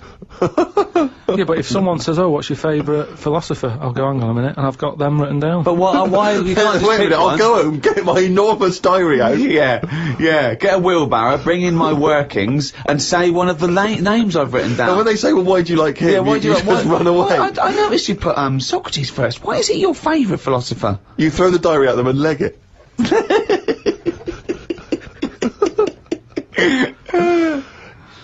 Oh, and then you go on to say, it's weird how names have changed, but then there's no other point there.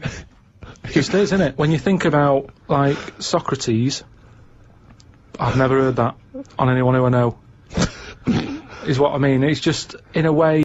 But you're not Greek, are you? But how did that go about back then? I mean, say if you were phoning someone up and they said, I'm booking a table for 2, they go, name? Socrates. Did he ever go, cheers? Without going, can you spell that for me? But I don't know what point you're making. I'm just saying it's a name that's awkward. You're always going to have to go, can you spell that for me? You go, and it's not just him. Look at all them other names that are on that list. But they're from a different country. And a different era. Yeah, I know, but the names, I've been to Rome and stuff, and you sort of go... Well, ancient Rome? Just Rome. It hasn't changed, has it? Rome, so it can be ancient Rome or Rome in 2006. It's the same buildings. I used to love Nero going around in his Fiat Punto. Lao Tzu from years ago came up with some good stuff. 1, he who knows does not speak. He who speaks does not know. Not entirely true. To lead people, walk behind them. Yeah. And of course, the journey of 1,000 miles begins with 1 step. Yeah, good that. Just favourites. Maybe this is why people are at the start line spectating at the Commonwealth Games. Well, no, it's just that I've never understood why in Olympics and stuff like that, if you're going to watch, don't stand around the start line, go to the end, where you see the winner. But because of that saying, it actually makes sense, doesn't it? It's like, well, every step starts with a step, or whatever. Say again? Every race, you know, you've got to start with a step. Yeah. So, Which is, who am I talking to now, you or your brain? Well, I was thinking about it a bit, so I think I was in control of it a bit more. So, and what have you come up with? Just if you want to stay at the start line, do. What does that mean? I'm just saying, if you're into, I wouldn't watch a race, right? Okay. But Is this you or your brain I'm talking to now? this is me. Okay. I wouldn't watch. Are you gonna bring the brain into it, or is it? There's no. I don't know. Let's just see what happens. Okay. But all I'm saying is, Right. if I was to watch a race, Yeah. I wouldn't hang about the start line because. Well, you just said you would. What did I? Yeah, you said that's the place to start because every race starts with a step. No, but I wouldn't normally. Right. I Okay. won't watch any The race. brain definitely hasn't been used No, yet. is this you or your brain you're talking about now?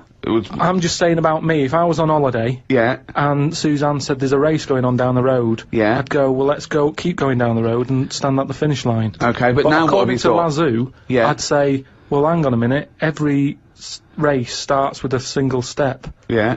How many people around the start line? Is there more room there? She goes, yeah. I'll go, let's go there then, it's less busy.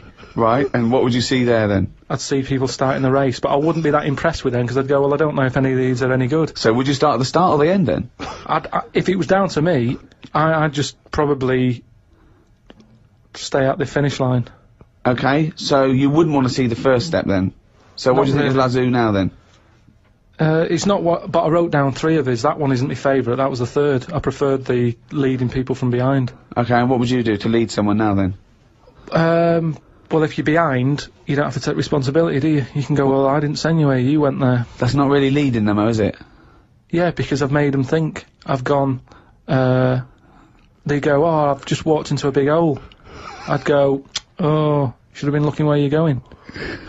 I haven't led them in that hole, but they've learnt a lesson. They won't go in a hole again. We went to the park and had a brew. Suzanne read the paper while I played with a ladybird. I mean, it's like a child, isn't it? It's like what a child would do. Suzanne read the paper while I played with the ladybird. His only friend is a beetle. It climbed up my arm. It struggled on me hairs. This is in detail then? Yeah. It kept stopping every now and then and was rubbing its head with its right arm. It did it about 4 times and always used its right arm. It rested for about 5 minutes, then flew off. Sunday. Had a bit of a to-do with Suzanne because she wanted a lion today. I ate this. Once you're awake, you should get up. I got up and put the radio on really loud. She eventually got up. I told her insects don't have lions, so we shouldn't. Why are you obsessed with insects? You must be fucking unbearable to live with. You must be a nightmare. No, I've just started, because I've watched insects a lot, I don't want to keep going on about them because we're a bit insect heavy. But at the end of the day, if we copied insects, we wouldn't go far wrong. I don't know what you mean though. 1 minute you're saying they're great, then the next minute you'll slag them off. Yeah, I'll slag some of them off if I don't know what they're doing, but because I've studied them a bit longer, I just think they do it You haven't right. studied them though. He thinks he's like Darwin. But you just slagged them off again, don't you think that insects are doing stuff? They're not. It goes there, then it goes back again. The ant was messing about, but only that one. The others were carrying stuff. That's what I'm saying.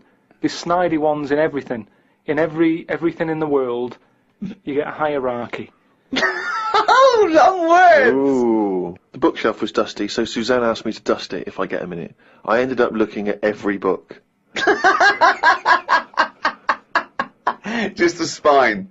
Yeah. Just for a few seconds each. Yeah. Didn't open them. I looked in the dictionary to see if the word dictionary would be in the dictionary.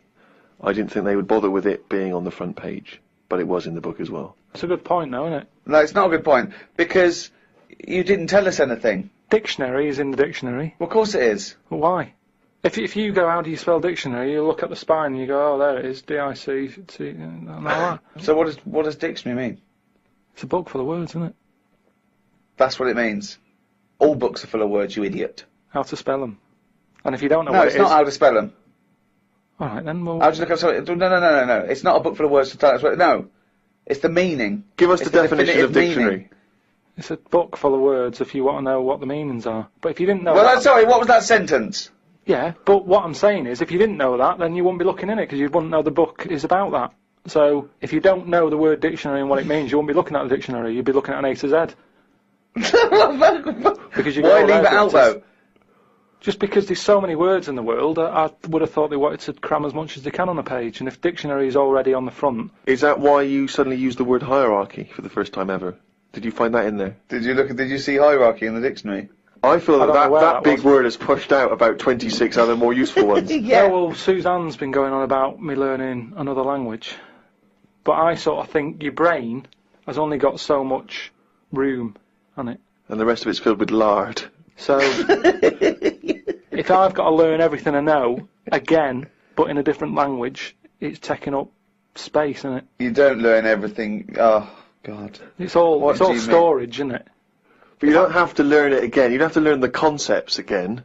You're merely Do you know how learning many vocabulary. moves there are in the human brain? You don't worry, you won't use them all up. I feel that he has reached his capacity, though. Yeah. Well, you need another sort of... You need an update. You need some more memory. Woke up to some interesting news. It's good when this happens because it sets me up for the day ahead. If it's miserable news, it affects my day. It said on the news that they have found 2 new flies. Fucking hell, more insects! What have you done? Is that all you've done this summer? Bong! Trouble in the Middle East. Bong! 2 new flies found. Ladybird climbs up arm. They were found in the UK and they were found close to each other. Maybe this happened because they were different than the other flies and weren't expected to hang about together, so that's why they knocked about with each other. That would happen, wouldn't it? What do you mean? There's 2 new flies. What do you mean? Does it mean there are 2 new flies that are a different species? Yeah, 2 new species, and they found them close to each other, right? Yeah, And but they didn't mean there was one of each. No. Yeah, they did. They found 2 different ones. No. No, they have. Seriously, I know that's right. That's a fact. So you've got, like, I don't know the names of them. They give them odd names, don't they? Well, say Yeah. call it A and Fly B, right? Yeah. Fly A, I don't know. Say that's orange. This is just... B. Flyby, yeah. No, This is but, painful. No, but This I'm is just making it painful. easier But for you. Flyby wears a little hat. He's got a little All hat. right, yeah, fine. Now, they found the orange one. I went, look at this over here. This is a bit weird. And they've gone, oh, that's a new species. Log it, whatever. And then the other one went, oh, keep your pen handy. Look at this one. It's got a hat on. So then they found them both within the same distance. I don't know what that sentence means. Keep going. They No, let him try and finish. They found them both within the same distance. But without interrupting him, let him finish this point. Let me just make one thing clear. Carl Pilkington just said they found them both within the same distance. Think of that! Don't know what it means, but go on, let him finish this point. So what I mean is, they weren't knocking about with other normal houseflies because they were probably sort of going, oh, he's a bit weird. Leave it. Yet because the other one was also odd, they're hanging about with each other. Don't you understand that? Why is that such an odd concept? Because you think of it as like two little new kids in school. Yeah. They find out they're both new and they've got something in common. They're both goths, so they start hanging out together. Yeah. And this was on the news, was it? Yeah, just on the radio, yeah. I know if I looked into that story, it would be 90% wrong. Bit tired today because didn't get to sleep as early as I wanted due to a moth getting in the bedroom. Fuck me. I got it in a glass and looked at it for a bit and then let it go because Suzanne wanted to go to sleep. Looked up some interesting news. Some people dug up an old body in Ireland. Turns out it's well old and was here when dinosaurs were here.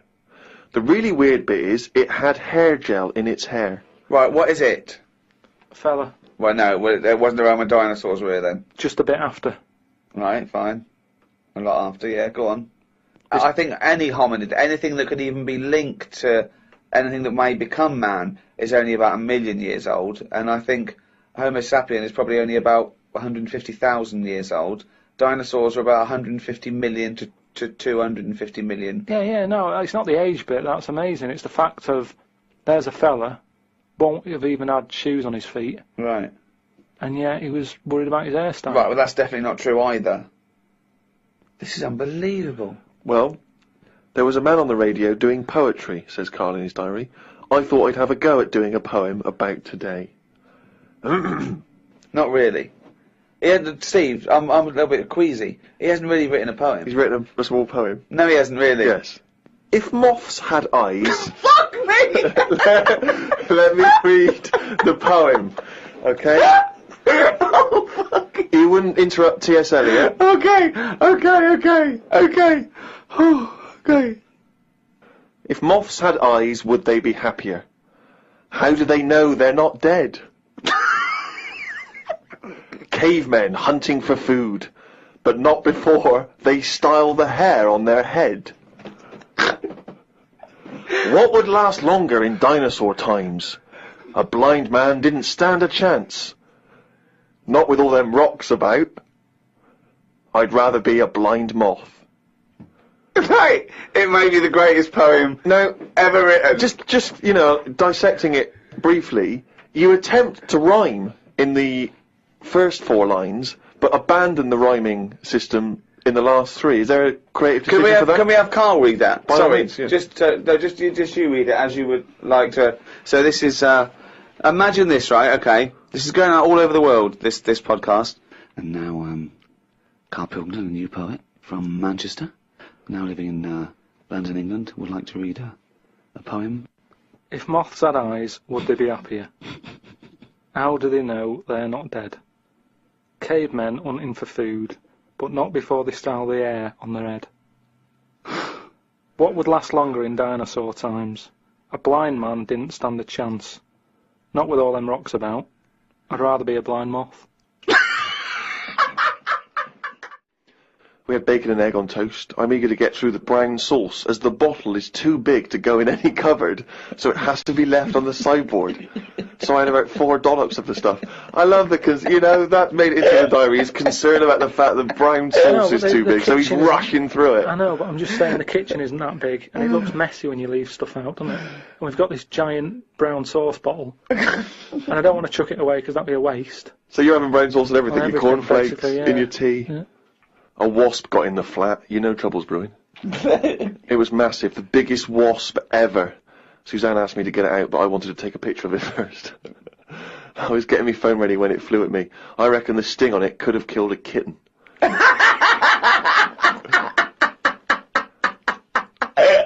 So specific. It ended up flying out the window on its own. Drama averted. Oh, God. We went out for tea. You're always in a cafe. That's what this diary. You spend so much time in a cafe. There were loads of flying ants. I kept kicking the table because I could feel them on my legs. I wouldn't be that jumpy normally, but I still had flashbacks of the giant wasp from the morning. Suzanne told me to stop being stupid because I was ruining her night out. A night out in a cafe. Brilliant. What was it, her birthday? And flashbacks from an incident. Yeah. Like he's some sort of, like, war veteran. What is it? It's the wasp. It could have killed a kitten. Bought some wallpaper. We got back and got on with it. The wall that we've papered before has got a big mirror under it. We papered on top of it again. I ended up reading my phrase book while Suzanne did the rest of the tidying up. Now, what's your phrase book? This is just you trying to master English, is it? It's just a book that tells you little sayings and how they came about. An interesting phrase is potluck. It came about when all people ate is stews. They used to chuck all sorts of stuff into the stew. You stuck your spoon in, and sometimes you got something nice like beef, or you could end up with a bit of frog. It's potluck.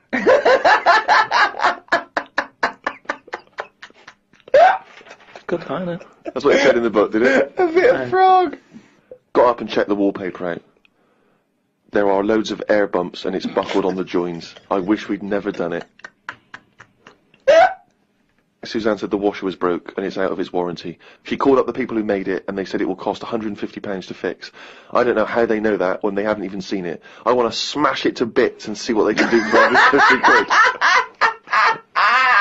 £150. So much anger. I want to smash it to bits. That'd be great, wouldn't it? 150, you sure? Come round. Yeah. And it's just like a cube that's been through one of those car crushers. Yeah. 150 quid, there's 150 quid, fix it. I watched the news and calmed down a bit, because there was a story about some Siamese twins who are having an operation. They've got 2 heads, 4 arms, 2 legs, 1 liver. The doctor said they will have 1 leg each. I felt bad worrying about the washer when people have bigger problems like the Siamese twins.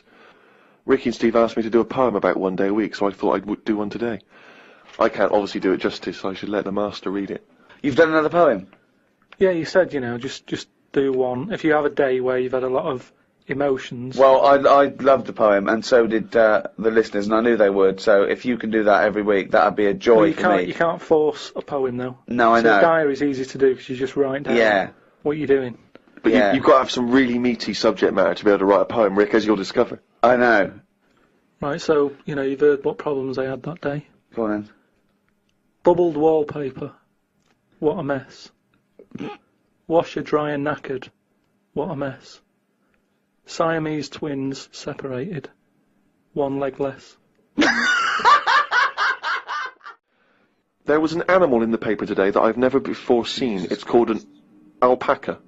They are gormless looking. The fellow who breeds them said they are easy to look after because they're used to harsh conditions because they normally live in the mountains. The problem with this is they will turn useless eventually, and then if we tried to bung it back on the Andes, they won't like it. It's like how people win these live like a star for a week competitions. They're not good for anyone. Okay? Do you know what I mean? If something's living somewhere... But he's not But why are we going to bung it back? Andes. He's presumably breeding them for something else. Yeah, but say if eventually, the world's getting busy, there's hardly any room, and we go, right, what can we shift here? What's getting in our way that we can shift? Well, those funny-looking things came from the Andes, bung them back. All right, then let's put them back. And they go, oh, they don't like it. They're not surviving, they're dying out. Why did we bring them here? Oh, it was closer. Yeah, but look, we've died out now of the... Sorry, this is not This is a yourself. whole scenario. This isn't happening. Don't get angry about it like it just happened and you're sick of it. None of this has happened No, yet. I'm just looking at how it will happen. Leave them where they were. But It's you're like- getting angry about things that you're speculating on now. It's absurd, Carl. Not once have That I was read an here about your argument with anger yourself. about terrorism or international, political injustice. Not once have you written about that. Only about the fact we may send animals back to the Andes. I know, but just because it just annoyed me, that's all. They brought them here, some fella's getting a load of praise because they brought this weird animal into the country, and yet it's like, well, they were on the Andes for a reason. Leave them there. It was happier there. I mean, I feel guilty when I open a bag and a fly flies out of it, and I think, where's that come from? What bag are you opening with flies? What bag? No, just when, like, the bag I took the computer home in, a fly flew out of it, and I thought, when did that get in that bag? Wherever brought that from? And it's the same thing. It doesn't want to be somewhere else. It was where it was. And that's the same with this Polaco, or whatever.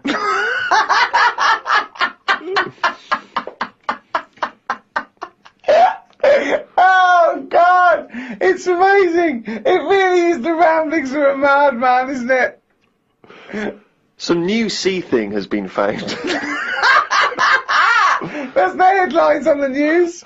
It wasn't found by sea experts. It was found on eBay. Someone was selling it for a £5. I don't see the point in buying something that you don't know what it is. What do you mean? What do you mean? It was... Someone's found some sort of shell with a thing living in it. Right. They thought, oh, I've never seen one of these before, I can flog it on eBay. Someone bought it and then wanted to look after it, went to some sea expert, and they said, oh, I don't know what that is. That's the story. It's just weird how stuff's being found on eBay. No, it wasn't found on eBay, though, was it? Yeah, but that's where the specialist people sort of picked up on it. It's just weird that... I mean, all I was saying is I wouldn't want one. If you don't know how to... If it's a new creature, you don't know what makes it happy. When you get a kitten, you go, stroke its head, loves it, right? And you can do that knowing that it's liking it. If I had a little seashell, and you go, does it sit in water? I don't know. Do you know what I mean? You could end up doing more damage. So that's why I wouldn't want it. It's nice to have rules, isn't it? It's nice to know what you're doing with something. Well, as you write in the diary, it's like if an alien landed and wanted to live with you. As much fun as it might sound, it wouldn't be long before you got annoyed with it because it wouldn't eat the food you gave it. That's what I'm saying, but I couldn't have a go at it because he might not like pasta. It might not. Got up and put the radio on. I listened to the story that the vicar read on Radio 2. Yeah, that could be good. He was saying how Jesus was 33 when he died. He said he was more into the idea of doing a lot in your life than living for ages. This was linked to the news about the doctor who's come up with some stuff that he's been injecting himself and his wife with that makes you age better. I looked it up on the internet. It wasn't worth them doing it because they are already old looking. I don't know why people want to stay looking young. You can wear a bald head better if you're old because hairs are replaced by wrinkles. It's drivel. No, it's not drivel. It's Pointless. just A pointless entry to a diary, that. it's not, because that could be like an important bit in like world history. What? The fact that someone's trying to make people not age. Age is good, isn't it? When you see an old It's been person. going forever. What has?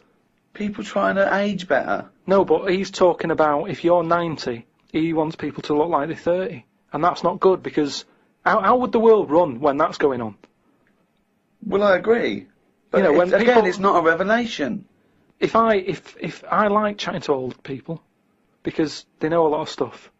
So if I'm sat on a train and someone's old, I'm happier talking to them about... They get up and move after about 10 minutes. No, No, less but about they- that many of them are infirm and can't. Yeah, they have to stay there and listen to this one. But yeah, even that means that they're getting more out of life in a way because they don't move about as much, so they have more thinking time. It is weird how that happens to you as you get closer to death.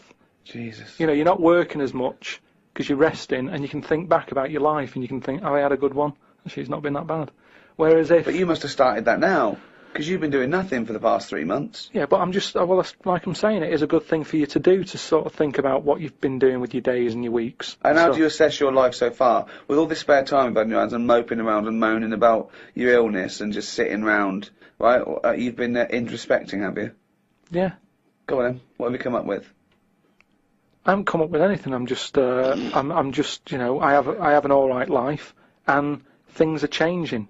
Oh, keep saying that. No, but you don't know how much They are changing to the point of, I don't know if I mentioned the squirrel eating Mars bars, but from that, from that happening to monkeys opening bottles with lids on them, to it's mental out there. It's madness what is going on. And all I'm saying is old people need to be old people. You need oldness. You need to see old people. You need to go, right, they might have a solution. They've been on the earth longer. Quick, we need an answer. How old are you? I'm 32. Well, you look 78. I don't know what you're saying! I don't know who that conversation was with, why you got angry, and I think you made the opposite point that you were making at the beginning. If you say you're 32, you look 78, no, you were saying about it would be a problem if you were 78 and looked 32. Well, I don't know what you're saying. You came down the wrong side then. You did that whole thing and you bollocksed it up again in your brain. I'm just saying, either way, you need to have people who look old. Otherwise, who's in charge? I don't know what you mean. Right. So you say you're saying it'd be alright to make 78-year-olds look 32, as long as there were some 32-year-olds that look 78, as long as you've got old-looking people. No, but say Can I tear this page out? Because it's worthless. What I mean is, when I went to the doctors, I saw the specialist, right, about the kidney stones. I was asking him all the straight questions. Go on. Is it life-threatening? No. You know, how long am I going to be out? Couple All the of rest days. of it, right? Now, As it turned out, it is life-threatening, and you've been out for 3 months whinging about the fucking thing. Strange. Now, he was quite old. He looked about 55, and that reassured me in a way. In a way, it didn't, because he's one of them doctors who didn't open his eyes much, and I kind of thought, I hope you open them I don't know what wider. you're talking about. What do you mean? What? What do you mean he didn't open his eyes much? One of those sort of doctors who's either that overworked, that is, he does that, you know, when he's tired, so he's going, right, what we're going to do is, and he's doing that with his eyes shut, he's talking like that. This is radio. I know, but I'm telling you, so you can see. But people are meant to be listening to this. But if they can't imagine me with my eyes shut... Well, tell him you got your eyes shut. Just say he had his eyes shut. Yeah, he had his eyes shut. Had he been reading this? Bored stupid, I imagine. He's just trying to get a... But do you know what I mean? Or I don't know if it's because he's tired or if he's that educated that some people know so much you don't even have to look at it. You don't know what you're talking about. Intelligent people. Who is so educated that they don't need to open their eyes? You see it, you see like... Who is that? Who's that bloke of those? Is he blind? No, he's been reading too much. He doesn't open his eyes anymore, doesn't he? No. Old people who you see wearing tweed and what have you, and they're really posh and they talk, and whenever they talk their eyes are shut and they I open... don't know what this observation is. I don't understand why you've never seen that. I've never seen an old, educated man wearing tweed who doesn't bother open his fucking eyes. Steve, I don't know what you're talking about. Steve, have you seen... Do you know what I mean? When people don't sort of open their eyes when they're talking to you, and it can be quite annoying, because it's like they're saying, I'm not interested about you sat there, I'm not bothered if you're listening or not, I'm saying what I'm saying because I say what I say. And it can be quite annoying. If he has got his eyes closed, he's probably just trying to absorb what you're saying and think carefully about probably. it, so he doesn't misdiagnose you. I'm not having a go at him. Well, it sounds I'm like just saying he was 50 odd, and I was happy that he was there telling me... I don't know why you were watching his eyes when he was telling you about your insides. Because you can tell a lot by people's eyes. That's what I said about jellyfish. But, you know, just lines in a face tell a few stories, and I don't think we should get rid of them lines. Looks like the world's fattest man is having an operation to get rid of some of the fat. He has to have an iron bed because that's the only thing that can hold his weight. There's also a man whose skull has fell out. He's in hospital somewhere. I hate that. It would make me panic. The hospital is busy with people coming in to look at their head. What are you talking about there? That tells us nothing. Right, it's impossible for a skull to fall out. How are scholars in 10,000 years going to be... What are they going to decipher from that? They can sort of go... There's not enough incident detail. But how did his skull fall out? Circulation problems. But answer the question. How did his skull fall out? Fall out of what? He was at home, and I don't know if he was combing his hair or something, but it come off. What did? His skull. What do you mean, his skull? Do you know what the skull is? It's a part of the head. Well, no, it's the structure of the head. It's the bone. Do you mean the top of the skull? This is only useful if you have all the salient facts. Then it would be of interest to us. We could. Well, I couldn't take that on. I'm busy. I'm not going to start looking into stuff in depth. Just get the details. God. You're such an idiot. You are the best, idiot in the world. Well, I don't want to be premature, but that entry is followed by, I injured my toe the other day by dropping the toaster. Instead of letting it hit the floor, I tried to catch it with my foot. I didn't think I'd done any harm, but my nail looks like it could fall off. I might show it to the doctor when I get me kidney stones out. We could easily get by without nails on the feet. They are more trouble than they're worth. You're so wrong. You're so wrong. I think on the days when cavemen without shoes and animals need nails, I don't think we need them now. I honestly, because you hear about ingrowing toenails, right? So that's a problem. You've got to cut them. Stuff gets under there and gets infected. Get rid of them. You won't have any of that, as long as you wear shoes. No, you'd have unprotected toes and fingers, wouldn't you? I didn't say on the fingers, just on the toes. So why do you need them on the fingers and not the toes? Because you use your hands to do stuff. I've said about toenail out. It'd be good to have it growing on the head. What? Just having like a sheet of it, just like a nail on the forehead. You wouldn't look weird because we'd all have it. I'm not saying. What are you talking about now? I'm just saying I don't want to go on about evolution and stuff because we've done it all. What do you think the skull is for? No, but I mean on the outside, so that when you bang your head, it's a little bit more protection. Like people. I mean, you're looking at me like that. Why do you wear a helmet on a bike then? Because the bike wasn't meant to be invented. We weren't meant to whiz along at 70 miles an hour with evolution. I know, but because life's changing, like you've said. But you can't go, let's evolve, let's re-evolve. Okay, let's assume we've got this nail on our head that's growing out of our forehead. So we look like one big thumb. Yeah. Which weirdly, Karl kind of, I mean, you can almost imagine it looking at Karl now. You can imagine a big nail there. Does the nail continue to grow? Do we have to trim the head nail? Yeah, in the same way you get a haircut. Why is that preferable in your mind to just wearing a crash helmet in instances where you might have something hit your head? Just because, for a start, helmets, you have to carry them around with you. That's one thing that's put me off having a motorbike. Whenever you see someone on a motorbike, it's all like the clothes they've got to wear. And it's like a big upheaval, isn't it?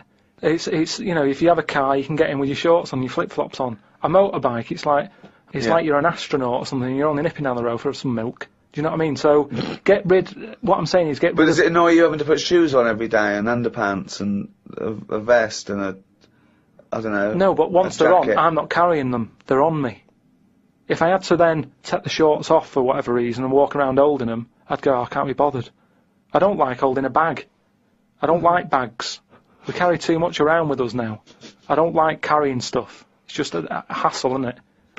It's just endless things he doesn't want to do, doesn't like doing, isn't like carrying bags. Who the hell has a gripe about carrying bags? Why is that a concern? Because it's stuff that's on you. I love the way that he wouldn't mind having a nail growing out of his fucking head, but he doesn't want to carry a bag. What's good with it is, everybody's got one of these. But it's not going to happen, Karl. And the most important thing in your body, apart from the heart, is your brain. So protect that, not the toes. The toes we can get by without the toes. People. But your head's important, isn't it? There's a lot of stuff in your head. And I know all this just after seeing the Bodyworks thing. I went to see it's a show on where there's a load of like dead bodies and that. And you can see how much stuff's in the body. And there's loads of stuff. There's nothing in there that you don't need. It's all doing stuff. Everything in your body. We've been telling you that for years. But you reckon you don't need the toenails? Yeah, that's on the outside. I'm saying everything that's on the inside of your body. Right? You don't need the appendix. No, but doesn't that depend on what lifestyle you have? Well, it's a hangover of when we probably ate a lot more cellulose, and it's. Yeah, well, they might come back. Things are always coming back, aren't they? So if people start eating them again. What about male nipples? Sort of looks all right though, doesn't it? Because the chest is quite plain, so with nothing on it, you'd go, oh, what's this? It just balances it out. I think it looks all right. I think it works. So leave it. But what were we talking about? But wouldn't you rather have maybe a little like a rib cage around the testicles? Because you get a whack in them and it Yeah, that's pretty good. Not an invention, Karl. It's not an invention, and we can't do it. But would you be able to sit down still? Because that's the good thing with them at the moment, is movement. So it sort of works. But don't they say, they said something about testicles, like the Bodyworks thing. Well, they're on the outside. Put yours away, Karl. You're not one of the exhibits. They're on the outside because they have to be a few degrees below body temperature. I think the Satoni cells to So that's an odd design. That they had to go there, because it's a bit of an odd place to have them. Where would you suggest? Dangling from the throat? Sort of. I want to redesign you, right? You can possibly do this now. This is something you can actually do, probably. You could probably have your testicles anywhere. So where would you want them? You've got a giant forehead nail. Yeah. You could have that. It probably wouldn't grow, but we could certainly have that. I just mean, like, because if all it's about is temperature, you don't want to get them too hot. Yeah. Well, they're getting hot down there, you're wearing pants and what have you. So have them nearer to the outside of the body. Well, they are on the outside of the body. No, but we wear pants over them. So you wear pants over them because they're testicles, and polite society suggests that you don't show your testicles. Yeah, but that's the odd thing, isn't it? That's what's happened somehow, that we've said testicles shouldn't be seen. Well, then just cut a hole in your trousers. If it's only about, keeping them cool, and because they're too hot, why don't you just hang them out your shorts? Because there's too many sort of seats that are shared these days, isn't there? But what I'm saying is... Well, what are you saying? Where would you put them? Somewhere like, sort of under the ears. So it sort of just looks like lobes. So you would redesign your body to have a pair of testicles hanging from your ears? And when people are sometimes talking, they do sort of mess with their ears, and they're always saying check for lumps. More handy. Had a late night last night because I stayed up to watch a programme about monkeys.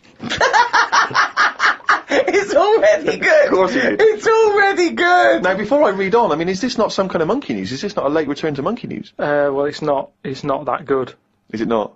Whereas the other monkey news is... Oh, chimpanzee, that's some more shit! This is what he says. This is what he gleaned from the programme about monkeys. It sat on a bridge and wanted stuff off people to walk over the bridge. What? So it was acting as some kind of toll booth, This is ridiculous. No, it was a bridge in like the jungle. Oh, shut the fuck up! And it's a monkey that sat on a bridge, and a lot of tourists go through the area. No, it's a monkey who realised that if he sits there, he'll get stuff because it look like it's a cute little chimp begging. No, but every time. Yeah, because you give a monkey, I'm as bad as him now. If you give a chimpanzee a banana, and he starts realising that humans have things to give. Yeah, but it's all squirrels sorts of learn that. But you don't go, you wouldn't say, went to the park, the squirrel's waiting at the gate. You have to give them a toll to go in. They're only going to give them nuts. They come up to you every time. You fucking idiot. Went to bed after watching it and fell asleep thinking about it on the bridge right now. It's a bit bad, really, because the monkey should work harder for its food. It made me remember the slug I saw yesterday that was eating bird poo. Nobody would ever help a slug with food like they do with ducks and monkeys. A slug's life is pretty bad. The only time they come out of their den is when it's raining. Den. So even their days out are depressing. It is. Do you know what I mean? No. It is like, it's a horrible thing to be, innit? A slug. Let him talking about what is it like to be a slug. No, just because like the monkey, even though it was being quite aggressive, everyone was like, "Oh, give it some water," and it was well like kitted out. It had like chocolate bars, bottled water, some like fizzy stuff, and all that. An iPod. It was listening to Monkey News. It could have had one if it wanted one. It was getting away with murder on that bridge, and that's just because it was furry. Yeah, if that was like a blob, like a slug, there's no way people would be that friendly towards it, and it just annoys me how you get this pecking order for, like, no matter what creature you are, favouritism. And that slug was only eating that bird poo because it wasn't being offered stuff. If it was offered toffees or whatever. Well, it's just sad, isn't it? It's come to that. That's what its life has come to. Yeah, but it's not as mollusk that's down on its fucking luck. It didn't live in a big country house, No, and his but wife it left is. it, the kids went, it started hitting the bottle. And I kind of thought, and look, they do only come out in the rain, and it's depressing, and it'll probably get killed in a bit, and that was its last meal. I just... Last meal? But it wouldn't prefer steak and chips, Carl. It doesn't have... It must like a leaf or at the end of the day, it's an insect. They love It's not an insect. Well, it's part of that gang. It's part of that... No, it's part of that... They hang out together. They hang out together. Why do you think it's part of that gang? Because it knocks about in the woods in the same place as a spider does. But what I'm saying is they're eating boring stuff because that is what's It's in not their boring area. stuff to them. They're not. I have no opinion of it at all. They take in sustenance. No, but where you are is what you eat. When I'm in London, I'll have beans on toast for lunch. On holiday, what? Tapas? Go on, I'll have a bit. So it's whatever you eat, what's in that area. Suzanne went off to work and I went to the shop to buy some envelopes. The shop was empty, but the fellow behind the counter was on the phone and just kept talking even though he could see I was waiting. I started to count backwards from 20. When I got to 6, he hung up and served me. I won't use the shop again. Question, why count backwards from 20? So he's thinking, what's going to happen at 1? If I start counting from 1, he's going, well, let him carry on. What, out loud? So not really loud, but like, more of a mouth action, so he could see who was doing it. You know, like Sorry, you just started miming counting backwards to a man in a shop. He's on the phone. The Yes. shop is empty. I Yes. thought he'd like me custom. He could have served me and stay on the phone. Even though I don't like that, at least he's still doing what he needs to do. I'd have said, working the sorry, shop. can I just get these, please? Yeah. Well, I stood there and I thought, it's annoying me now, my kidneys aching, and I started to get a bit of a sweat on. So I thought, right, I'm going to give him 20 seconds, and if he hasn't got off the phone, I'm leaving. And when I got to about 6, he served me. What's wrong with that? Again, You are giving one yourself, of the strangest people. it's just giving yourself a thing. I could have been stood there for Free. ages. He's one of the strangest people who's free to walk It's the about, streets. no, I set myself a little target and I thought I don't want to waste another 30 seconds in here, I'll give him 20. It worked. He served me at 6. But it didn't work. Yeah, but did he do it because you were doing that, or did he finish his phone call? I don't know, I was busy counting. Looked at what's been going on in the world. There was a human head attached to a seagull's body in a jar. Is that all it says? This is the sort of weird stuff that goes on behind surgery doors. I doubt it ever flew because the head would have been too heavy. Well, of course it wasn't. It didn't happen. It wasn't live. No, but they try this stuff, don't they? That's like that programme I watched with a Well, monkey. who has ever tried to put a human head on a seagull's body? They've done loads of stuff like that. It's part of us moving on, isn't it? What are you talking about? I'm not going to Carl? get into arguing about Well, science you're because wrong. it's all Don't behind talk closed doors. shit. How do you think we can change a heart now from another body? You have to try things out. It's trial and error. All sorts of weird stuff goes on in hospitals, but we let it happen because it's to help us out in the long run, isn't it? But what are they aiming towards when they're going to find out if you can put a head on a seagull's body? What is that? What are they want to learn, and how do they want to apply that knowledge? A new heart is obviously for a reason. It saves a life. Yeah, What is this to save money on transport? Instead of getting a bus pass, you go, can I just put my head on the seagull's body? I go, well, it won't work. Well, try it. Yeah, but there is odd things like that. Like, I saw a fish the other day, right? Right. And honestly, it's the weirdest thing. It was just like a blob with a face. Now, I would never have said, yeah, let that swim about. I'd have killed it from day dot. I would have gone, get rid of it. Oh, God! Under what circumstances would you have killed that from day dot? I'm just saying, looking at it, I'd say that does not work. And it looked sad. It looked like it didn't want to be about. Have you got her number? Now, of course, for those of you who have not been keeping abreast of Karl's medical complaints, just brings up to speed, Karl. You had to go into hospital this week because previously you'd had. I've been in treatment. and out. Honestly, I've been in and out of that hospital just with kidney problems, really painful and what have you. And He had kidney stones, alright. No, but sorted. seriously. Monday. I had a bit of a lie-in today because I have to get up early for my operation tomorrow. Not only have I got to have tubes shoved up my knob, but I also have to get up at 5:50. Suzanne said I could have what I want for my last dinner. It's not your last dinner, you're going for an operation. Yeah, but you can't take things for granted these days. Oh, for... I had shepherd's pie and peas. Suzanne made it from scratch. As nice as it was annoying. Because making stuff from scratch means loads of pots, and it's my job to do the washing up. So much as the food was nice, there was loads of pans and that. People who get their last dinner on death row don't have to wash up. Got up at 5:55. You were supposed to be getting up at 5:50 on the other page. You were 5 minutes late getting up. He's often late. Often late. No, just because I needed to have water. Before 6 o'clock, they said, don't have anything after 6. We'll get up at 5:50 then, like you were planned to. Don't You're take having 10 5 minutes minutes. sleeping. Doesn't take 10 minutes to have water, though, does it? Well, why did you say 5:50 in the first place? Because then it tricks me head, doesn't it? Going, oh, I had an extra 5 minutes. Tricks me head. Because then it tricks me head. It. Got to the hospital and had to wait in the waiting room. There was another 9 people in there waiting to be sorted. I got called in.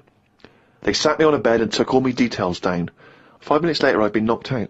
I got woke up when they were ripping a pipe out of my throat. I felt more rough this time. The doctor came to see me and said he couldn't find a stone, so I must have passed it. I said, are you sure? He said, yeah, we filled your kidney with water and expanded it, and there was no hiding place. I sat in the recovery room for an hour while they found me a bed. One of the fellows who was sat in the room with me this morning got wheeled in. They couldn't wake him up. All the nurses were laughing because he didn't want to wake up. I bet they were laughing at me when I was in the theatre. Someone told me they totally strip you when they're operating. I would have looked like the alien on the Boswell incident. Boswell! Boswell! It's quite a nice analogy if it weren't for the fact that you said Boswell. It's the Roswell incident. Didn't sleep much through the night because there was a 60-year-old fella shouting at the nurse about his pillows. I don't think I slept through a full hour with one thing or another going on. My bed was next to the toilet, so I kept hearing the flush. How do they sleep in hospitals, though? They wake you up to give you fucking sleeping pills and things, don't they? How do you sleep in there? It's always hot. It's always like 90 degrees. There's no air. Is that to make you drink water? I don't know what it is. There's no air. There was an old fella across from me who kept breaking wind. He didn't even try and cover it. He was just of that age where he didn't care. Just like, that's what I do. I'm in the hospital, leave me alone. What do you mean? Just, I don't know what was wrong with him. I talked to him because at first I felt sorry for him. I was a little bit like, you know, he's had no visitors. No one's calling him up, so I'll talk to him. But then he got that familiar with me that he'd just be doing it whilst I'm chatting to him. Just like he's my granddad or something. It's just like, oh, that's what he does. It's like, well, I'm ill as well. Stop doing that. Honestly, unbelievable. He didn't even try and cover it with a cough. It was just like, that's... With a cough! How would you cover it with a cough? Just non-stop. Got home and sat down. My pains are coming back, but the doctor said this would happen and that my insides are still in shock, so I need to take it easy. It's 9 o'clock. I'm in agony. I can't do the diary for the rest of the day. Jesus. So you may as well just tell us then what happened. Right, well, yeah, after that, went back in. Suzanne just got frustrated with me because I was rolling about on the floor and she was trying to watch Arthur. Right? So that was on the other night. I thought it was when you lodger. So, and she said, look, if you're in pain, do something. She said, you know... You went and got a cold plate. Yeah. No, use an ashtray. Plates are for liver damage. She said, right, come on. Let's, I can't put up with this. It was like 2 o'clock in the morning. So we left the flat and what have you. Got in a taxi. He filled up on the way, which was annoying. He did it. That is cheeky. That really, I mean, he could On the way to the hospital. So, because he's not an ambulance driver. Did you explain that to where you were going I to? was in that sort of thing where you just can't be bothered. Do you know what I mean? I was in a sweat and stuff. He came back with a scratch card and some barbecue briquettes, yeah. So anyway, he gets us there and he doesn't charge us, which is pretty decent. That's right, yeah. So I go in and there's like, I don't know if you've been in like A&E at like Grim, I imagine. 2:30 in the morning. It's just depressing. Fluorescent light doesn't help because it makes everyone look iller than they actually are. So in there was a woman who was just sat there crying. She wasn't holding onto any part of her body. She was just sat there whinging. And when you're feeling bad, you've got that going on. So you just want to tell her to shut up. There was a fella who was like moped over in a wheelchair that someone had just chucked in. Moped over? It looked like somebody had just sort of found him and wheeled him in. Nurse? Who's the guy moped over? So this gay fella came through. And, how do you know he was gay? Just the way he was. I'm not having a go. He was a good fella. Do you know what I mean? A doctor, you mean? No, he was a nurse. Right. And he came through and just sort of went, oh, how are you? And I was like, oh, I've had better days. So he got As you mentioned in the diary, I remember the first time when I came here, they said the nurse might put a tablet up my arse. I thought the chances of that happening had just increased. Oh, Karl! Yeah, but I would have let him do it. Honestly, I was that sort of out of it. Of course you'd let him do it. He's a qualified nurse. No, but the way I am now, say if it was just a tablet for sorting out my blood pressure, and I walked in there and he went, oh, hello, and he said, yeah, let's pop that. I'd go, hang on a minute. But what I mean is that night, I would have just let him put 3 up, honestly. It's just weird, isn't it, how your body just goes, let them get on with it, and you trust anyone, don't you? When you're in that much pain and you need help. And they're a qualified nurse, yes. They gave me some morphine, and my sort of head caved in again like last time. And then the pain went. But anyway, just turns out that I'd had a load of like blood clots in the bit from my kidney to my bladder, and that was acting as a sort of a stone again. No, it's just a scab, isn't it, where it's curing it? So. No, but all the work, when they blew up the kidney, they blew up the kidney 4 times its normal size. So there was no hiding place for the stone. Yeah. So when they did that, it caused a lot of blood. It must have ripped the sides of it and stuff. And then that blood was in the kidney, and it went down the pipe and blocked it up a little bit. And that's the pain that I had. It was sort of had problems getting through all this thick blood that they'd caused. So the weirdest thing that happened when I was in there, right? The morning like after I'd had the morphine and what have you, right? I slept pretty well, but I woke up and you have like a telly for your own bed, that you're allowed to use if you pay for it, right? So the glow from that woke me up because they come on at about 7:10, and the telly's in front of your head, right? So you're getting this glow and you're going, oh, what's that now? And I looked at it, and all it had written on it is, Karl received bad news about your father. Right? And I was like, is this what they do now? Because it's such a big hospital, do they just text you sort of news to your bed? And I was kind of like, like I say, it was early, it was 7:10 or whatever. Thinking, what's going on? I didn't have my mobile, Suzanne took that.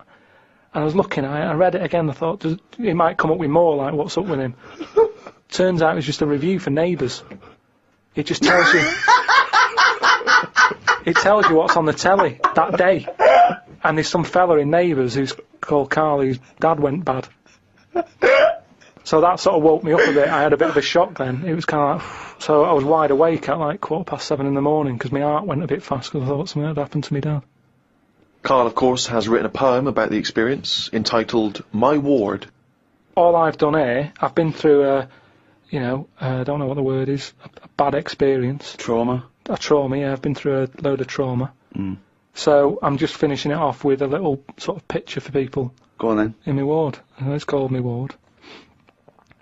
Me, a Chinese fella, and an old bloke who looked like Mr. Burns from The Simpsons. Don't know what was wrong with him, but breaking wind was the symptoms. No one visited him or called him. He seemed quite lost to me. As well as wind problems, he had a colostomy. Back. When I left, I said, see you to the old man. Turned out the other fella wasn't Chinese. He was from Japan. I never found out what was up with him. You've got a little picture there, haven't you, of me sat in my ward. I'm sat there with that fella who I didn't talk to, the old fella who had wind problems. And that's what a poem is, isn't it? But the detail about you thought he was Chinese and he turned out to be Japanese, how is that evocative? That's just a piece of misinformation. It's just I like it. I imagine a lot of people make I that like same it because mistake. you know why? It's like he even makes digressions within his poem. Yeah. Do you know what I mean? It's like he could have gone back and erased that, but he didn't. He left that digression in, and I think that's great. It's very honest. Yeah. So, you've done quite a few bits there from the diary, right? The other week you were saying a diary to sort of be famous and what have you, it's got to have a big event in it. That's a big event in my life, right? Mm. Peeps did a diary that had big events in it. You said about the fire on Pudding Lane. I had a kidney stone here. You write about puddings you've had. So is that as big as... Is that a proper diary thing? It's a proper diary anyway. I think, personally, the 5 or 6 pages you've written about your ill health are genuinely interesting, and I'm sure, in years to come, it will be an interesting evocation of the NHS in this modern age, and how it is, what it's like to be in hospital. What other diaries are out there? Well, a lot of them are fictional, of course, Bridget Jones and the like. There are lots of memoirs, but to I publish a don't whole know diary, why. I mean, you can Well, get... the two most famous diaries, I'd have thought, was Pepys and Anne Frank. But Yeah. Kenneth Williams' diaries were published after his death. Many celebrity diaries have been published. Alec Guinness, people like that. And is that just their last year, or did they do it when they were doing a lot? Because if yeah. they're old and sort of not working well, a diary isn't that good. Well, often the moments, prior to their passing are some of the most interesting. You see their final thoughts and final days. Yeah, but you say different things when you're ill. When I was on that table about to go under and you're thinking this might be it, different thoughts on the world. Do you know what I mean? Different priorities. What's the most profound thing that you thought that it was because of your illness? Just as I went under, the last thing I said to this woman was, "Oh, you look different with that on." And Oh, you look different with a hat on. yeah, it was a woman who gave me the injection, and she'd been round to the bed beforehand, sort of saying, "Right, you're allergic to this. can you eat strawberries? And I was a bit like, why are you asking me that? And she went, well, no, a lot of people are allergic to strawberries. And I was saying, but is there any trace of strawberries in the stuff? And she's like, no, it's just that a lot of people are. And I said, well, no, I eat them. And then she's like, what about fish? And I said, I like some, but I haven't had them all. And and then she turned to Suzanne at that point and said, do you know of anything he can't eat? She sort of said, like turning to the mother. Yeah. When the child can't answer. But she was this woman, and she didn't have a hat on or anything. And then when I went down there, I didn't realise it was the same woman until I was lying there and she started to inject me. And I just said, oh, you look different with that on. And then I went out, and when I woke up, the woman sort of came round and just sort of said, oh, it's weird that was the last thing, like you said. And that made me think that could have been my last, like fighting on the beaches or whatever. That could have been my little thing. You look different with a hat on, Karl Pilkington. Oh, God. In its own way, it's quite wise. People do look different with hats on. I think his last words would be something like, can this kill you? Yeah. Suzanne, can you drink bleach? Me mam called me to ask me to like... Fuck me, you're right. Look, that should be. Me mam called me to ask me to look in some of the magazine shops in London for a magazine that she can't find. It's called UFO Data. I said, I ain't heard of it. She said she's seen an advert for it in one of her ghost magazines. I love the fact that she can't even find the magazine about unidentified flying objects. Yeah. So we get a clue. She there. thinks, I think I saw something, but I don't know whether it was a magazine or not. So we get a clue there as to why you give any credence to this crap. Yeah, well, it's, I mean... Mama Pilkington's into the same shit. There's a lot of space out there, isn't there? She said that this magazine has got news story about how Aldrin, brackets astronaut, has got some evidence that aliens exist. Yeah. I told her that I found out today that the days are about 36 minutes longer on Mars. We chatted about how this is how they are more advanced than us. Do you mean the Martians? Yeah, if they've got a longer day, that's more time that they're awake working on stuff. Right, yeah, we know that makes no difference at all. No, it does. Think about it. Think about it. Look, think about it. 6 o'clock here. Yeah. People are going, see you tomorrow. I'm going home. They'll be going, oh, another half hour. They've got a longer day. Productive. And that's why they're able to fly. That's why they're whizzing around. It adds up, doesn't it, over the years? Christ almighty, what drivel! Suzanne got in from work at 11:30. I told her about the UFOs in Mars. She said she's too tired to chat. I said, does it mean aliens will be more tired than us, or do they get more sleep? I got no answer. I love it when Suzanne goes in. She never indulges No, in it scares her. Anything with ghosts and UFOs, she sort of... It doesn't ignores scare her, it bores her. No, it freaks her out. Scares her. Okay. I'm knackered today, and the face feels dry and spotty. Oh God, what's wrong with It starts off moaning! The first thing he does is start moaning! He wakes up and goes, oh, fuck me, I didn't die. Oh, God! I'm knackered today and my face feels dry and spotty. I think it's the change in water since being away. Or it could be all the... it could be all the Madeira cake I had yesterday. I'm gonna burst. But what's the Madeira cake? The Madeira cake dries you out, does it? Well, it's just quite fattening, isn't it? But I like it. It's one of my little pleasures. Oh, God almighty! I went for a wander about to try and find the UFO Data magazine from my mum.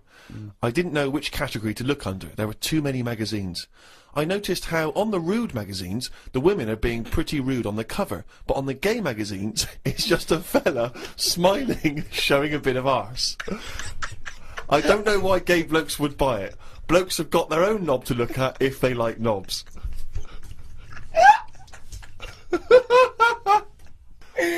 Why were you looking at the gay magazine? No, I wasn't. It's just that... Oh, you were? No, I You noticed studied them. Yeah, because I you've was written looking about for UFO data. I don't know where they put it. I don't think you find evidence of other worlds down men's pants.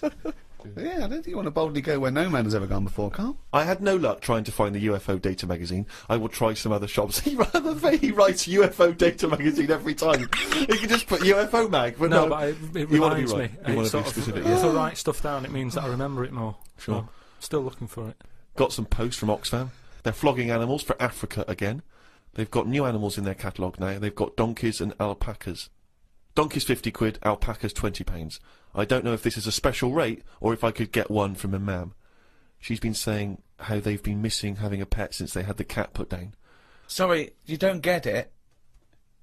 If you buy that for someone, you don't get it. Yeah, but they're not bothered where they're going. Yes, as long they as they're do. getting Of course the they money. don't. They don't deliver them. It's not like they're in a warehouse wondering, thinking, I hope people buy this. They're going to put them out there. They're. But at the end of the day, 50 quid's 50 quid, and they're not bothered. If they're Right. sending an alpaca to Africa, Yeah. and I'm saying, can you get one to London? To them, that is less hassle. Right. Carl, that's not how it works. You can't just go and say, oh, I'll have one of them. They're not bothered. It's for charity. Carl, of course they are. You can't buy an alpaca for 20 quid. Christ almighty. Plus postage and packaging. They're big bastards. Read about a pub that is getting some stick because they've stopped a horse going in. It's been the horse's regular for ages, but there's been some new owners who've taken over the pub, and they said they're serving fresh food and don't want a horse in there anymore. She taught me some way to breathe that will relax me. I wasn't feeling that relaxed, though, because the person behind the counter was banging about making a coffee. Noise stresses me out. I wonder if less deaf people die of stress than people with working ears do. Oh, it's the theories. It's the theories. It is such a noisy world, though, isn't it? It is. London is noisy. Very noisy. I think just everywhere, just noise in general. They were Yeah. saying now, like, every noise has been used at least 5 times or something. What do you mean? Because there's only so many noises in the world. I don't know what you're talking about. I don't know what you're talking about. No, there's only so many What noises. do you mean every noise has been used 5 times? I don't know what that means. I don't know what it means. Because I don't know. I have no idea. Every noise once has been used at least 5 times. there's only so many noises. It's like a piano, isn't there? There's only so many notes. Yeah. And there's only so many noises. Right. But because there's so much stuff, the same noises are being used again. I don't know what that means. By whom? Who's reusing the noise? By whatever. So a you'll have- woodpecker when it's woodpecking? Yeah. Some birds make noises that would sound like a Ford Escort. Just because there's only so many noises that people can use. What is he talking about? Noises are a byproduct. Outside an instrument, Yeah. noises are a byproduct. A machine, they don't go, watch me make this noise, make this machine. It makes the noise it makes when it's doing But something. why does it make that noise? Why not pick another noise? They don't pick the Well, noise. who's picking I the know. noise? A printing press makes the noise because it's the sound of the thing Yeah. going down. Yeah, You so know, the printing- a hammer makes that noise because that's what it does. No one's going, oh, can we make this make a different noise? No, it's a byproduct. I It's- know. So there's only so many noises. I don't know what you mean. You said the byproduct is because of something that's happening, right? But it's Yeah. the physical action, isn't it? And the way that impacts on the surrounding air. That's what how noises are manufactured. It's not a choice. When Stevenson's rocket came and I went... I went, can you make it go... It's that's the noise it made. I know, but then, say like a new frog comes out. Oh, what do you mean a new frog comes out? They find a new type of frog. Right. It makes a noise, and Yeah. they'll go, "Yeah, I knew it was going to sound like that." What are you talking Because about? there's only so many noises. No animal comes out and makes like a weird noise, and you go, "I've never heard that noise before." They go, "Oh, that sounds like a chicken," or "It sounds like a Ford Escort," or there's only so many what frog noises. sounds like a Ford Escort? No, but There there'll be can't be some many animal. because you've used Ford Escort twice as an analogy here. So you're running out of noises. You've come up with chicken and Escort so I far. can't explain But the problem it. is, a Ford Escort sounds a bit like an Austin Allegro. So I don't know, yeah. And a chicken, you're ripping off the turkey, you cunt. I read a bit in the news about people being injured while trying to cut open avocados. It's a food that ain't worth injuring yourself for. If it's a hassle to get into, leave it to the experts. I have never bought one. I have also avoided coconuts and pineapples. The amount of hassle to get into these things outweighs the joys they give. Yeah. It's the same reason I never bought a pair of Dr. Martin boots. Too much hassle when it's time to take them off. Yeah, a lot of my mates used to wear them in like the 80s. You know, you can't just kick them off, can you? It's a big upheaval. You've got to unlace them. You mean? Yeah, I mean, since I found shoes with Velcro on them, brilliant. Just the way, I don't understand why laces... Is it because you can't tie your laces? No, I can do it, but it's wasted time. You're so lazy. Wasted time. That gives him more time to sit around and look at insects, How long eating does it take biscuits. to take off a pair of boots? Well, it's 14 ridiculous. seconds? He can't fit his days as it is. No, but I don't understand how some inventions sort of catch on and other things don't. But this is what I mean. He's got too much time on his hands. Sitting around at home thinking, why are we not using Velcro more? But there's Why one are we Velcro manufacturer going, yes! At last! He said what needed to be said. Why don't you get it sponsored? Because you could wear a Velcro toupee. Because that would be great if we could do that. If someone could invent a little hairpiece for Karl, Velcro to the little bit of fluff he's got on the top of his head, his shiny orange-like head, pop a little Velcro toupee on. I would love that. I would love to get him wearing a wig. But why necessarily reduce it to a toupee? Why not some kind of carrying device? You know, he could carry goods and things around in there, sandwiches. Yeah, he doesn't look like carrying a bag. Well, what about that? A little thing you carried around, a little Velcro thing you carried a pot on your head for your sort of like keys and trinkets and money and that. Well, no, I've told you about that idea that's out there but hasn't caught on as well. The tie. Right. The tie with loads of pockets and stuff in it. Yeah, but you got to wear a tie. Yeah, but that'd be quite nice, wouldn't it? I've never wore a tie because I always think, what's the point? It's just hanging there in the way.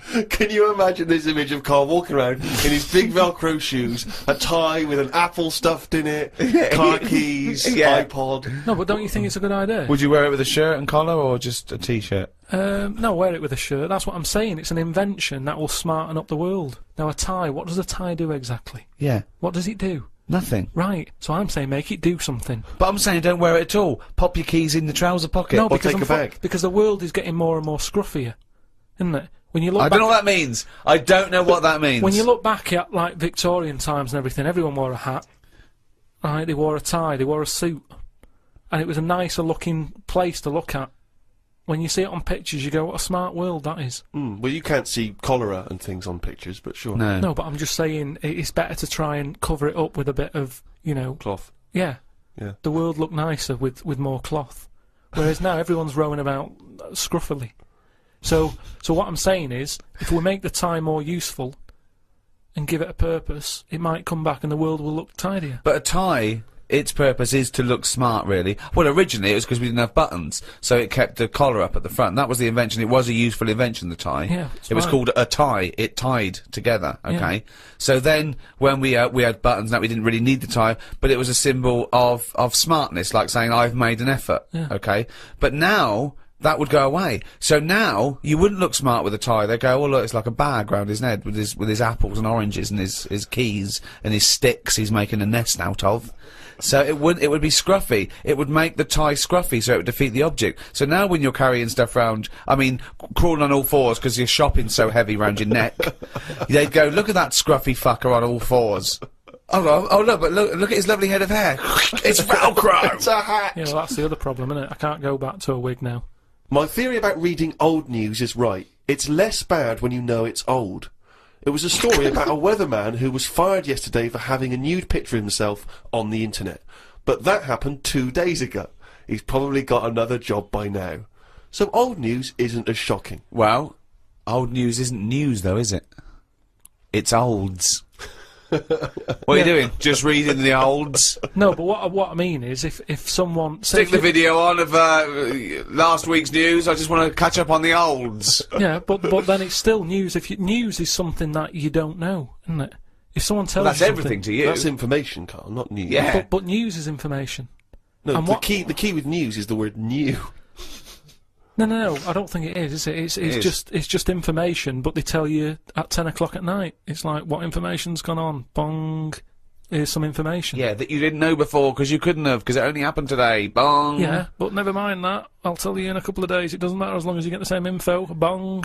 Yeah, we can't call it news though because it's misleading. We'd get done. It's called olds. Bong. Yeah, but listen to me theory. What I'm saying is that if someone in your family, you know, it's Christmas and that, I don't want to bring the tone down, but someone dies in your family. Now, say if you're away on holiday, and they don't call you because they don't want to ruin your holiday, and you come home, and they go, Uncle Frank's dead, and you go, oh, when did that happen? And they go, 2 weeks ago. Now, because everyone else has got over it, it's not as bad for you. Because part of bad news is the way everyone's walking around moping, going, oh, have you heard the news? Frank's dead. But because everyone's got over it, time is a healer. That's what I mean about old news. It's better than new news. But according to you, the only news that really matters is stuff that affects you. So it doesn't matter when you There was an earthquake. When was it? Yesterday. Phew, that's alright then. Often the aftermath is worse than the actual event. 2, you only care about things that actually happen to you. So the doctor goes, you got a kidney stone. Oh, when did this happen? 2 weeks ago. Oh, that's alright then. Doesn't make sense. No, but the world is... You're not upset about dead Uncle Frank just because other people are upset. You'd be upset personally. Wouldn't make any difference when they told you. Yeah, but it is everyone else's emotions that make it worse, I think. Knocking around people who are miserable. What about warnings? What about when they do things like smog warnings, or, you know, there may be I don't like it on the news when they sort of say, news just in. I think, oh, what's this? You think, oh, what's going on? But it might be useful to know important information. No, it just makes you panic. What? Yeah, but sometimes knowing stuff keeps you alive. Yeah, I don't know if I like it. It's sirens, you see. I don't like sirens, do I? I've said to you, I think it's a scary noise. Well, it's meant to be so you get out of the way. No, it's not meant to be. It's a sign to get out of the way. I'd prefer it if it... Like I've said... Hiya! Could you just move out of the way it can be anything, as long as we know... It can be a chicken noise, but as long as you know that chicken noise... freak people out. No, but it sort of make you smile, but you go, oh, best get out of the way. You're cycling along and you hear what sounds like a giant chicken behind you. And you smile, because you know that even though someone is burning to death, there's something clucking in my way. Oh, that's probably a guy having a heart attack. Going to my mum and dad's today. I'll cut to the chase, Rick. They basically, we got about 4 pages while they drive to his mum and dad's. Oh, but Jesus I'll skip past that because it takes fucking forever. Got there, mum and dad. His mum made him some dinner. The old woman next door, brackets, whose man was a witch. Just pop that in brackets. Just pop that in brackets. I think we've discussed that before, actually, the old woman whose man was a witch. Whose man was a witch? Yeah. Oh! The old woman next door has been worrying because she keeps seeing adverts on the telly about changing to digital TV. She's saying she doesn't want wires drilled into her walls because they'll make a mess. Me dad told her that it doesn't matter because it'll probably won't happen until 2012 and she'll be dead by then. He didn't say that to her, though, did No, he did. They've got, you know, she's old. She knows she's going to die. I mean, it's something we've all got in common. And he's right, isn't he? Why is she worrying about it? Maybe that's sorted it out. Put it into perspective for her. You will be dead when this happens. Don't be worrying about it. But everybody worries, don't they? You've got that little sort of hole in your head that you fill with worries.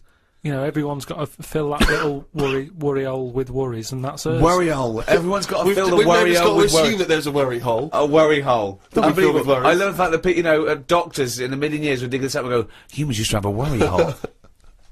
Went to bed around midnight. Suzanne and I decided to sleep tops and tails, because it made me get a bit more room. Me dad had cut a bit off the mattress to fit it between 2 cupboards. It's amazing how much of a difference it makes just sawing off a bit of the mattress. You sort of roll to the edge, but the weight of the blankets keeps you in. This is like something from a Roald Dahl book. No, it's just, you know, you think anything, you can sort of trim anything, can't you, and it normally works. But with a mattress, I mean, he only took off, I don't know how long that is, but he's sawn off about that much on the mattress and then has stapled it back together again. Amazing. And it just makes so much difference. Of course it does, because a mattress is a very carefully designed object. Yeah, you wouldn't think so, though, would you? Well, you would if you had a fucking brain in your nut. Someone took his brain out of his worry hole? Oh, God. He sawed a mattress in half. So we decided to sleep tops and tails. It just gets stranger. It's so strange. Why? He did it to make the room nicer with the cupboards on either side. So he sawed a mattress in half. Well, not in half. Can you imagine how much hard it must be to saw a mattress in half? What did he use? What, a big electric saw? Well, it must have been, yeah, because there's a lot of springs and stuff in there. Jesus. So what happens to the springs? They just spring out the side? Well, some sort of stick out a little bit, but you're not lying on top, are you? They come out the side. So it's just got a bit of gaffer tape and a staple gun. Unbelievable. Oh, man alive. It's like... Does he run it as a hotel? That's unbelievable. There are squats with better bedding arrangements. Well, we've had a bit of a bad thing in our house about mattresses and that, because when we first bought our first flat in Salford, you know what it's like when you buy somewhere, you sort of, you haven't got any money, have you, to buy extra stuff that you need. So we bought a bed, right, but there's that rip-off thing with beds where you buy a bed but a mattress doesn't come with it, which I've never understood that. Because it's not a bed, is it? Without that mattress, it's not a bed. It's a car without an engine. You wouldn't go, there you go. Well, that seems cheap. There's no engine in it. So we bought this, like, you know, flat and what have you. And we bought the bed. And then, oh, we haven't got a mattress. So my dad got one from Uncle Skip. Alf. No, well, from that Uncle Alf fella, because he had one in his van that he used to use now and again. If he was like travelling round, he'd just keep in the back on this mattress. Amazing. A bloke who drove around in a van with a mattress in the back. So How Uncle terrifying. Alf. So Uncle Alf, right? Well, tell me about Uncle Alf. Well, you know about him is the one who slept in a dinghy. He's the one who. Because his mattress was in his car. No, yeah, why didn't he go, oh, well, Alf, where's the bed? Left it in the car again. Oh, blow up the dinghy. Blow up the dinghy. I'm not going to go out and get it. Not at this time of night. So anyway, my dad got me his mattress, and it just stunk of diesel. And Suzanne was like, "Oh, I'm not happy with this," and I think she realised sort of what sort of family She got I was herself from and into. stuff. Wow, she landed on her feet when she got you. So didn't she? now she's always a bit touchy about mattresses and things. Unbelievable. Uncle Alf, of course, sadly passed away when he couldn't escape from his sinking ship. The fire engines were too late. No one got out of the way because they were laughing so much. The mad woman next door saw me and said, "Hello, Clive. You live in a nursery rhyme." The old man down the road, the old woman next door whose mum's a witch, Uncle Alf who lives in a dinghy. This is like not a real place. It's like fucking Narnia. It's a children's TV programme. Unbelievable. Oh, God. Oh, just all of them there on this broken mattress trying to find the golden ticket. Oh, God. Oh, God. The old fella down the road talked to my dad a bit. He kept bees in the back garden. Oh, for fuck's sake. Here comes the bee man. His Yorkie dog was knocking about when he was messing with them, and it ended up getting stung 150 times. Oh, little bastard. What is he doing?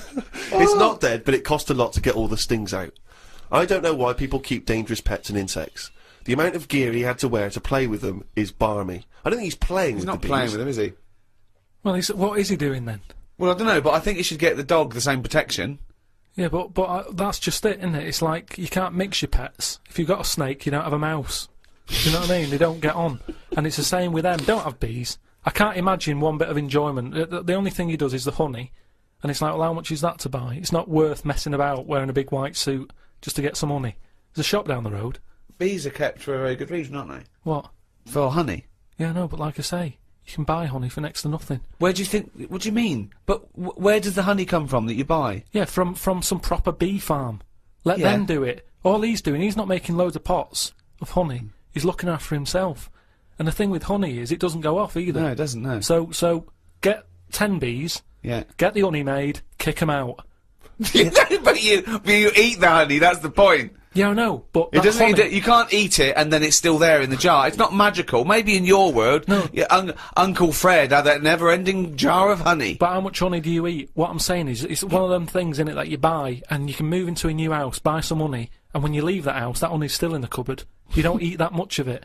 So get 10 bees, get your honey's worth. 10 bees! Imagine keeping 10 bees! Well, just get them to do the graft. If you've got loads of bees, they're not all pulling the weight, are they? Because they'll go, well, I'm not doing any, because I'll leave it to the others. Whereas if you've got 10 bees, you know that none of them are pulling the weight if there's no honey. That's what I'm saying. No, no, it's not a workhouse. Bees don't knock around saying, I got a bad back.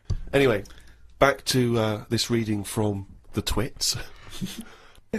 The news covered a story about a fish that knocked about 400 million years ago. It was 33 feet long and had a jaw strong enough to eat a shark in one go. All the dangerous stuff seems to die out, and yet things that you think wouldn't stand a chance, like worms, are still here, yet they have no legs or eyes. I saw a future human in the news article the other month about the future woman. She had 3 breasts. They looked alright. Well, no, that's not. I can't see how that's going to ever evolve. No, well, they say about how about evolving and that. I read that there's going to be ugly people. People are starting to go ugly. Yeah, they're still going to have bilateral symmetry, I imagine. I don't know what that means, but Well, I'll tell you now, right? Well, They're talking about like people who are just like, you look at them and you go, oh, look at the state of that, right? And it'll get to a point when we're all so ugly that no one will have it away, and we're just going to die out. well, that's not true either. That's not true either. That is the biggest worry. Well, no, so That's the world's biggest So worry. as we evolve and we change, our mindset doesn't change. We're still going. Oh, I wish we looked like they did 1,000,000 years ago. I don't fancy anything.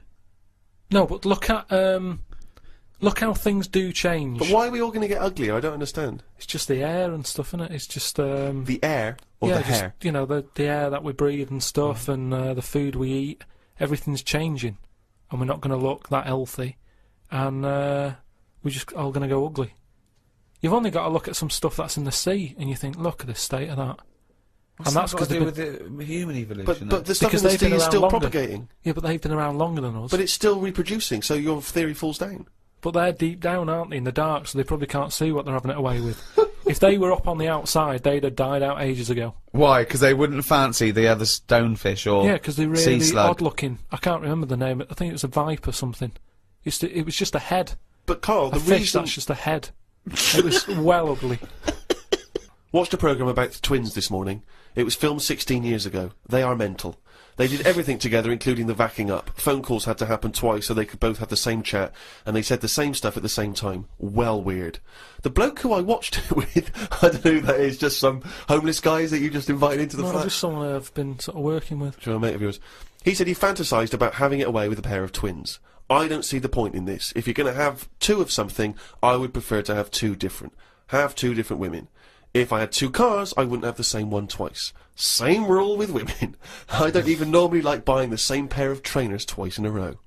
No, if you're going to have something new, make a change. It's like that fella who was going out with a woman and then left her and went out with a twin sister. Not worth it. Not worth it! It's not worth the upheaval, is it? Because it's exactly the same model. I watched the final of I'm a Celebrity, Get Me Out of Here.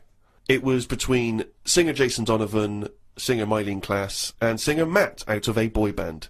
I had my money on Donovan, but Matt won it. I think it was because of his last task. He ate a fisheye, some grubs, a big fat insect that they have on every year, a crocodile knob, and a kangaroo anus. I feel like we've come there, Rick, to where we entered. It was this time last year when we first started the podcast that we were talking about I'm a Celebrity, Get Me Out of Here, and you coined the famous phrase I could eat a knob at night.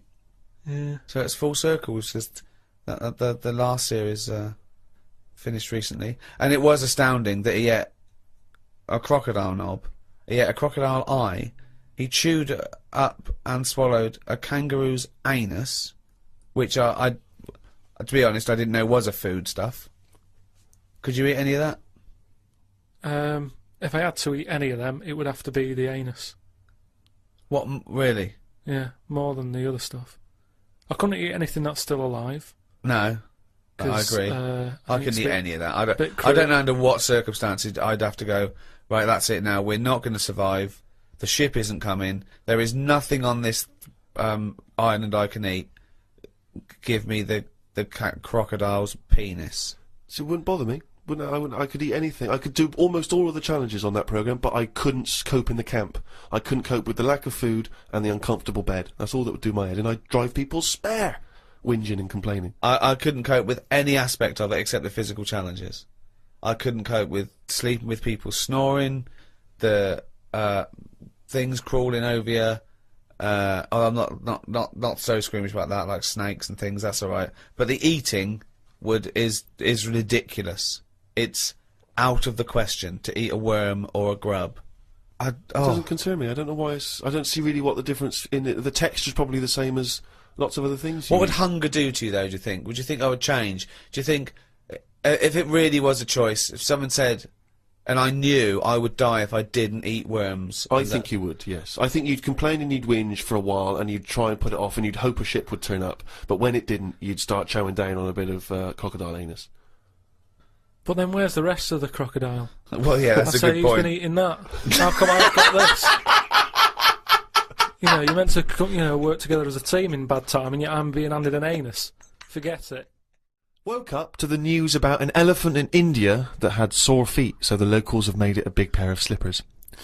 Tried to look online for a picture, but I couldn't find anything. Sure they've made it 2 pairs of slippers. Well, I'm only going by the facts in the diary, Rick, and I would have thought that they were absolutely bona fide and fact-checked and completely Yeah. accurate. I'd be very surprised if there's any mistakes in here. I'm sure they've done this for an elephant before. I thought elephants have bad memories. No, Well, no, but fair enough. I thought elephants have bad memories. If they have, I'm guessing it's going to keep forgetting where it's left them. I mean, just to get if it's a myth, the myth completely wrong. Yeah. Elephants never forget. That's the saying. Not they always forget, so you can buy them slippers every year. Karl says, I haven't had a pair of slippers for years. He thinks they're dying out. No, I love slippers. I love a pair of slippers, I love mate. a pair of slippers, mate. Just wear socks. Slidey on a no. slidey on a piece of lino. I know. And what about if you know, maybe opening a brand new box of thumbtacks? You drop them all over the floor. You're trying to pick them up. Rick, I've got to pop across the road to get some milk, but it's right opposite. I'm surely not going to go in my socks, though, am I? But I don't want to put on the shoes. It's mad. No. Pop some slippers on. Well, perfect. Yeah. Yeah. But you shouldn't go out in your slippers, Why not? Just across the street, mate, to get some milk. because they're inside shoes. You don't go roaming about on tarmac in slippers. That's basic. But you don't have any slippers, so No, you're but- just tiptoeing across the street, you know. I with put your- my shoes on. But you can pop out and get the paper and you know the bottle of milk, can't you, in the slippers without any harm done? No. Huh. Apparently not. That'll make it into the diary. Tried to have a shower, but there was no water. I love it when he calls me and things go wrong with the flat. But I like the fact that he tried to have a shower, but there's no water. How long did it take you before you realised he was there for 20 minutes? Yeah, after 20 minutes, he said, Suzanne, should I be dry? Yeah, I'm freezing cold. Yeah, no, you should be sort of wet and warm. Right, there's no water then. Brilliant. I called the service charge people, but no one was about. Looked outside, but couldn't see any work going on. Great, innit? In India, they can sort out elephants with shoes. In London, we have no water. Hung about for a bit, but still no sign of any water. Brushed my teeth just using the paste, and used the little bit that was in the kettle to have a wash. I was pretty chuffed that I thought of using that. Suzanne was a bit annoyed because she wanted a cup of tea. She said, go across the road and buy a big bottle of water. Not in your socks. Pop some slippers on. Go across the road and buy a big bottle of water, she said. I never thought of that. You had a wash using the water That's in the bottom of the kettle. Yeah, well, that's clean, isn't it? But how much? There's only a little drop in there. No, it's a big kettle. So what, did you just wash your face? Yeah. So you didn't wash your body or anything? Your genitals Well, were you couldn't, could you? filthy. You've got to look at what you can do with the water available. People in Africa and that short of water aren't wasting it, saying, oh, my feet are a bit dirty. They drink it. What do you mean? Had a look online to see what's been going on. Scientists say that Everest, brackets, the mountain, just in case you've confused that with any other Everests. Maybe the double glazing people. Yeah. You say that scientists say that Everest has grown a bit. The way they were talking about it, you'd have thought it's grown loads. It's only inches. No, isn't that... They found out that it's actually a couple of inches taller than they first thought because their methods of measuring are more accurate than they were 20 years ago. So it's bigger than they thought it was. It hasn't grown. No, I just think what's happened is at the bottom, because of like people are always climbing up it, aren't they? Right? Yeah. So they're sort of wearing away the soil at the talk bottom. rubbish. So It's they've also, always pushed it down. it's It's also just measured against sea level. It's not measured about when you get... Otherwise they'd just dig a big hole, wouldn't they, and go, right, it's down to here. If the No, but peak does is it, measured at the end against of the day, sea though, level... does it matter at the end of the day? No, but it's just nice to know, isn't it? Yeah, but that's what I'm saying is we don't need to know that. It's not going to put anyone off. Like Brian Blessed, who's always climbing up there for fun. He's not going to go, oh, I could handle it last year, but 2 more inches. Forget that. Going to be shattered. So don't worry about it. It doesn't matter how big it is. Something else, though, that's happened since, right? They were climbing up there, and someone got near the top, and they were sort of climbing up like that, holding the cliff edge and that. And they'd forgotten the flag. Had to go back. No, their hand hit the bit of rock, and it went like, ding. Like, what's that? It went, ding, ding. Put another hand up, ding, ding. Piano under there. They don't know how it's got there. Right, you're talking shit again. Someone's been tipping. Well, oh, right. Up Everest. Okay. The council won't even take away your washing machine unless you pay them. They're not going to sneak up Everest. No, this is the problem, innit? Because the council won't take anything. People are going, what can we do with this? Oh, yeah. Well, I'll tell you what, yeah. Just sneak up Everest. It'll take you 9 days, and you may die. But just pop it up on Everest. Well, I know for a fact that you've confused a few things there, because I think the piano being found was actually somewhere in Scotland, some kind of moor in Scotland, and they found a piano up there, and everyone said, I don't understand, how's the piano doing up here? And it turned out that some guy, one of these people who like tries to break world records, had dragged a piano up there as some kind of feat of endurance, but thought, I'll be damned if I'm going to take it back again, and just left it up there. It wasn't, you know, bloody Tippin or Aliens or anything. My dad used to bury things in the garden because the council used to charge for like washing machines and mangles and cookers and pets. So I'm just thinking in millions of years when they dig that up, they think that dogs used to cook and like do washing up and things. Yeah. I love the idea of burying utensils. And think of the hole big enough to bury a washing machine. Or a mangle. So whoever kind of bought that house after your dad, I don't know. they got a little treating store. Yeah, lovely little themed rockery. Yeah. The weather is weird this morning. 1 minute it's sunny, then it's thundering, then hailstones, then it's sunny again. People will be saying it's global warming. I don't really know what that means. Everything's changing all the time, innit? I wonder if years ago, when we first came out of the sea and we walked on land upright, did people blame the weather for that? Good point, isn't it? No, it's so stupid. Yeah, ridiculous. We didn't come out of the sea and instantly start walking around like humans and go, oh, can you believe it? We were swimming around, we were having a whale of a time. Do you know what? I blame the weather. No, but now they would, if that happened. It's the same way, say like evolution, right? We talk about it a lot, right? Now, years ago, I don't know how it happened, but some whale had legs, right? Yeah. This is how it started. Before he was a whale, yeah. Whales started off with legs, They that's were rowing right. about on the beachfront, right? Anyway, it worked out that, you know, they didn't like it or whatever, get back in. Now, say if that happened again now, right? Say if someone's born and they always say, don't they, check for lumps and stuff, right? Make sure you haven't got any lumps. Now, say Sorry, who says this and what's the... like magazines and doctors and that. What, always so saying, check when for you're lumps. first born? Yeah. Okay. But arbitrary decision, that answer. But Go on. all I mean is, now, say if like our evolution thing is kind of like the next level is for us to have 3 legs because we're that busy on the world now. But it Everyone's doesn't work like that. multitasking. Why would it work like that? Because that's nature, innit? It deals with it. If people are getting stressed out and getting achy legs a lot, because they're going, well, what you're doing there is you're using 2 legs like you've got 3. You need another one. But the problem is, No. say finish. Say if someone grew a leg now, because it's like, well, we need 3 legs. Yeah, but... Let him finish. Okay. People would go, oh, I found a lump, right? And the doctor would go, oh, whip that out. Now that could be a 3rd leg that's growing. But Karl, evolution doesn't work like that. It does work like Suddenly that. something isn't born with a perfectly formed 3rd leg that can be passed on. I know it's a lump. It starts off like a lump, and if you left it alone, Yeah. it would eventually, over a bit of time... No, over many, many millions of years. Yeah, but it'd grow as another leg, but we're not letting that happen anymore. It also wouldn't happen. Limbs don't work like that either. They do if you keep putting extra pressure on 2 legs. Karl, you're honestly, what you imagine the process of evolution and natural selection to be is, it's beyond me. It's No, incredible. but it depends whatever your surroundings are. That's what you change to, isn't it? Like the Well, we don't change to it. You're either selected or you're not. So, what happens is there's a genetic throw up. So something's born, a llama's born with a slightly longer neck. And if that gets, the leaves that are slightly higher up and it survives, it lives longer, it passes on its genetic material. Soon, if that works, now over millions and millions of years, that they're the dominant species, a new species is thrown up with a slightly longer neck, and so on and so on, and it's gradual. It's just a slight advantage. Sometimes it happens quicker than that. There's been animals that have had eyes and then they go, oh, they don't need them. They go in the space of a fortnight. What? No, what are you talking about? There's a lizard somewhere where it's roaming about in the dark and it used to have eyes, and they used to be like, why have we got eyes and that? What's the point in having these? Because we're keeping them open. And they were getting more tired. Because at the end of the day, if your eyes are open, do you know what I mean? Blind people can stay up longer than someone with eyes.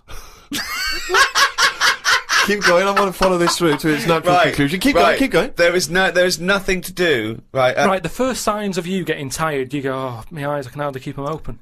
Yeah. So a blind person doesn't get that because they can roam about with them shut like So that. they never sleep, do they, blind people? Well, they sleep, but they don't need as much because their eyes aren't stinging. All guessing, all guesswork, and all nonsense. I mean, all nonsense. Well, hang on, fair enough. Okay, even if we accept that to be true of blind people, what was happening with the lizards? The lizards were going, I can't believe this is mad. We don't need our eyes. We're down underground. What's the point? Jeff, Bill, let's just no longer use eyes. Well, they were just like, in a way, it's better if we keep our eyes shut to keep the soil out and stuff. And then over time, they were like, oh, my eyes are stuck.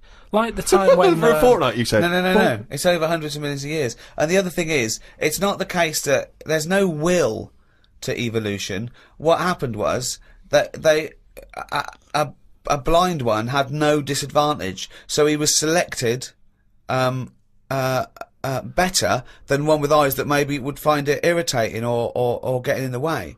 You know, just like a snake, it's not a disadvantage for a snake to lose its legs because it's selected, and then it's an advantage because they can get into places that where legs would get in the way. Like I've said before, right? You see like a little fella, like a midget or a dwarf or something. Right. Who's to say that isn't the way we should be? Do you mean, how do we know that... Well, everybody looks at them and goes, oh, look, there's a little fella. But really, it doesn't matter. If we were all like that, the world would be a better place because it's bigger, so there's more to see. Whereas for us, we're getting bigger all the time. The world isn't growing, so there's less to see for us. So for a midget, the world is brilliant. So I'd say it'd be good if we do go backwards as opposed to forwards. Instead of us getting bigger all the time. Do you want a cup of tea? No, I might show off, mate. I'll leave you to it. Do you know what I mean, though? We haven't got any. We've only got instant coffee as well. No, Yeah, I might pop out for something. but what I mean is, they always say I'll make it. the body's. No, thanks, mate. But Tell me when he's finished. I'm just saying the body's getting bigger, and instead of going forward, no then- sugar for me, thanks. Do you want milk though? Yeah, milk. forget it. Some scientists have come up with a cure for bird flu. It's somewhat to do with some stuff in horses. They gave the flu to a mouse and then injected it and it's well again. I think we should stop coming up with cures for things as the germs are just getting stronger and stronger. I reckon by 2020, germs will be so big that we will be able to see them in the air. They will no longer be little particles. You wouldn't swallow one. If you did, it won't be the germ that will kill you. You'll just choke to death. I think that's how we'll die in the future. Choking on enormous giant On germs. And 'Cause they'll they be are what? getting They'll be like rampaging around the cities, will they? I'll tell you what though, right? That I'm getting worried now because the stuff he believes and thinks of, I mean, it could be mental. Do you know what I mean though? Like a proper paranoid sort of, one of those people that soon going to live in a loft covered in tinfoil, Yeah. right? And pages of the Bible all the way around the, and Yeah. Suzanne's having to put on some sort of spacesuit to come in and give him his beans on toast. Yeah. And he's going to have to polish each bean. That's what Yeah. what scientists do, isn't it? They just sort of think ahead of everyone else. That's what I'm doing. And the weird thing is, right, Steve? Sometime last week, there was a science piece which was close to what I'd already said. Yeah. That they've got some germs Sure. that like eating sugar, right? They stick them in a lunchbox with a chocolate bar. Within an hour, it was gone, right? And they say now these germs love chocolate and stuff. Did this scientist leave it near this fat scientist that works in the same laboratory? And he went, it's unbelievable. He said, Ted, he went, what? Right, I put the chocolate bar in here with the germ. I came, it's gone. That's amazing. Wow, that's brilliant, that. Do it again. What? Do it again. Leave another one, see if it happens again. So in the future, you're running around, and germs are. Eating chocolate. That's not science. That's Pac-Man. Went to bed and chatted about food to Suzanne.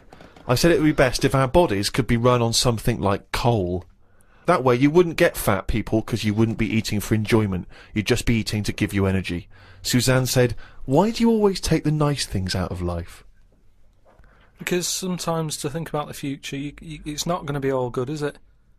Look at the way we have to do things now that we sort of go, oh, I'm sick of this. But they do it for your own good. But you try and change the laws of the universe. Based on arbitrary whims. No, but we're Yeah. always eating stuff. That's one of the things we do now, isn't it? As soon as we find a new creature like that frog that's been hidden away for like millions of years, you get someone who go, I wonder if we can eat that. Do you know what I mean? It's everything that's walking on the world. They sort of see what powers it's got. What powers it's got? No, like if it can jump far. Is it poisonous? Can you get anything out of it to save people? And then can we eat it? They're the 3 things that they do with a new frog. Any creature. So what are they? Can it jump fast? Yeah. Has Is got it any poisonous? Poison in it that you can use to get rid of illnesses? Yeah. Can you eat it? That's the first 3 questions anyone asks. It seems to be the way, because you look at menus and that, how they're getting bigger and bigger now, and that's only because we're finding more and more species of stuff. Is it? Yeah. Yeah, if you look at some stuff on a menu, that octopus you eat, at some point that would have gone through the list of, right, what does it do? What's it got in it? What does that ink do? What does it taste like? Can it jump? Can it, whatever, well, they've done tests on it, haven't they, when we said about it being getting in a jam jar or something. Yeah. So it's all part of it. Everything's been tested.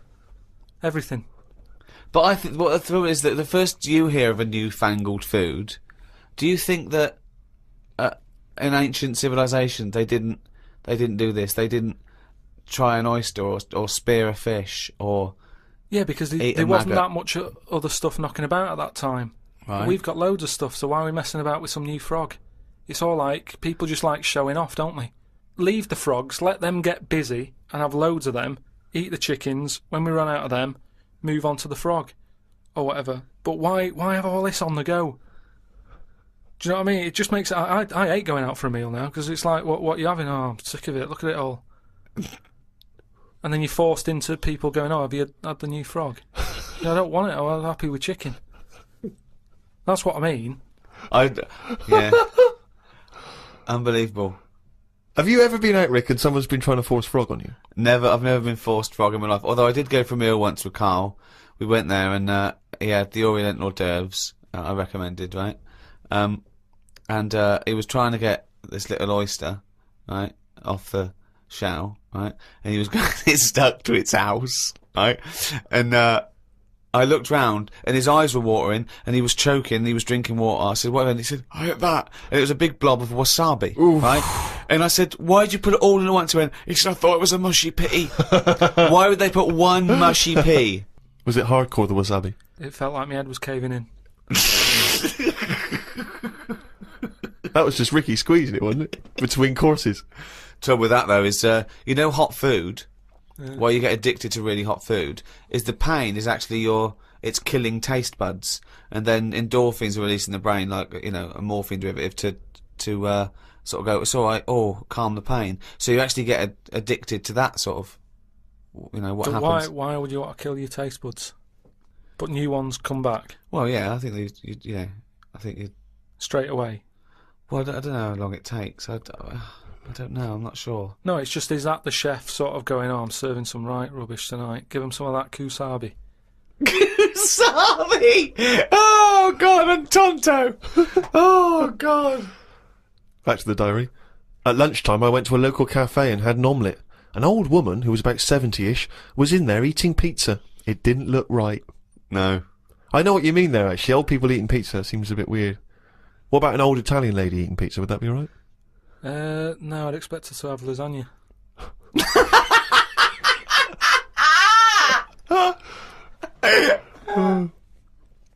Told Suzanne that I had read that we will have spoken to aliens by the year 2025. Ricky once told me that if a lion could speak English, it still couldn't have a good chat with us because its life is different to ours. If that's true, we've got no chance with an alien. I'd be worried it could read my mind. I had that problem once years ago when I worked in a studio making cassettes. Some mind-reading woman was having some cassettes made. She waited while I did them. She had a small dog. I knew she was trying to read my mind, so I just thought about the dog. I thought that would confuse her, because she wouldn't understand why I was thinking about her dog. There's so many elements in this. There's a woman who can read. She used to... Read that again. Read that again. Okay, we're going to have an instant replay now. Any psychologist listening, or psychiatrists, or just, well, anyone really, listen to this, what Karl's put in his diary. Okay, Steve, away you go. I'd be worried that an alien could read my mind. I had that problem once years ago, when I worked in a studio making cassettes. Some mind-reading woman was having some cassettes made. She waited while I did them. She had a small dog. I knew she was trying to read my mind, so I just thought about the dog. I thought that would confuse her, because she wouldn't understand why I was thinking about her dog. That's amazing. So, firstly, how did you know she was a mind-reading woman? Everybody who came in having cassettes done, you'd find out about what the job is. So, you know, if it's a band or whatever, it might be a police station needing blank cassettes to interview people. Yeah. And she had them to sort of use during a thing where they do mind reading and stuff. So Right. you get a recording of it. Yeah. And she was just there and she was staring at me like that, just looking over. And a dog was sort of looking worried, and they pick up vibes, don't they? No. They do. And why was it looking What do you worried? mean pick up vibes? Depends what you mean by pick up vibes. Dogs pick up loads of vibes and stuff. I read the other day how they can tell if someone's got cancer and Well, that. they can. Well, yeah. So it's one there's a thing. science behind that. They can smell different at a cellular level. Yeah, you so know, it's the same 'cause it's sort of like thing. 70 times. But no. They can't go. The dog wouldn't even know you're an idiot. The dog. The dog was sort of looking weird and stuff. It and then knew. She But- was looking at me. But were they looking? I'm not being funny. Were they looking at the roundness of your head? Do you No, think? they were just looking at me, and I was sort of panicking a bit. And the more that I was thinking she's reading my mind, I was thinking she knows that I know that she's reading my mind. So I just stopped thinking about her reading my mind. Thought about the dog What were you thinking about the dog? just running about on a beach. He remembers what he was thinking. No, just so she thought, oh, hang on a minute, it's not his mind, it's the dog's mind I'm picking up. Oh, so you thought she'd go? Oh no, I'm getting it all tangled up. I've got a cross line here. But why were you worried that she was reading your mind? Because you weren't thinking of anything No, but- unsavory. but- Oh, no, don't. Oh, please. No, I'm just trying to get in his mind. It His doesn't rationale. work, Carl. No one can his- read your mind. No, but wait. What I mean is, even if let's assume that you thought she could read your mind. Why did you think that there was anything wrong with finding out what you were thinking? Because she'd have known that you knew that she could read minds. So if she read your mind and all you were thinking was she can read my mind, she'd think, what? Of He knows course, that I can if read my she mind. really could read your mind, she's Yeah, but- going, there's Carl there trying to make me think that it's the dog. I know he's thinking of the dog. No, but when you sort of try and think of normal things, you think of mental things, don't you? So I was like, Oh, hold on, let's let that Go on. no, I just mean, like, you're going, oh, God, I best not watch what I'm thinking then. What It were you might have been thinking? anything. Tell were me you some of the thinking? mental No, there things was you might loads of think. things that was in there. Go Like, there on. was an old woman who used to annoy me in there who used to give me socks all the time. And Socks. socks, she used to always socks. make loads of socks and she'd be bringing them in. And no matter what I did, no matter how much I sort of said, look, I'm sick of your socks, she kept bringing them in all the time. And they had, like, pictures on and that. I didn't want socks with pictures on. So I might have been sort of stood there going, oh, there she is with the socks, I'm sick of her. Now, if she can sense that, she'll go over to her and go, watch him. He Stop doesn't bringing like him socks, socks yeah. or whatever. No one can read minds. No one can contact the dead. Say like me, right? If I sometimes come in the room and that, and I'm fed up, you go, "Oh, Carl's fed up." I haven't even said anything. So it's just that. But that's innit? because you look like a miserable bastard. Yeah, and but- we know what that means. We're human and we understand facial So movements. it's a bit like and that. moods. It's a bit like that. It's a level down from No, that. no. She should be able to read your mind if you're locked in a safe. And she doesn't know who you are, and she doesn't know whether there's someone in there. No, that's what the double-blind test That would is. never work, would it? Because that means she'd never get arrest.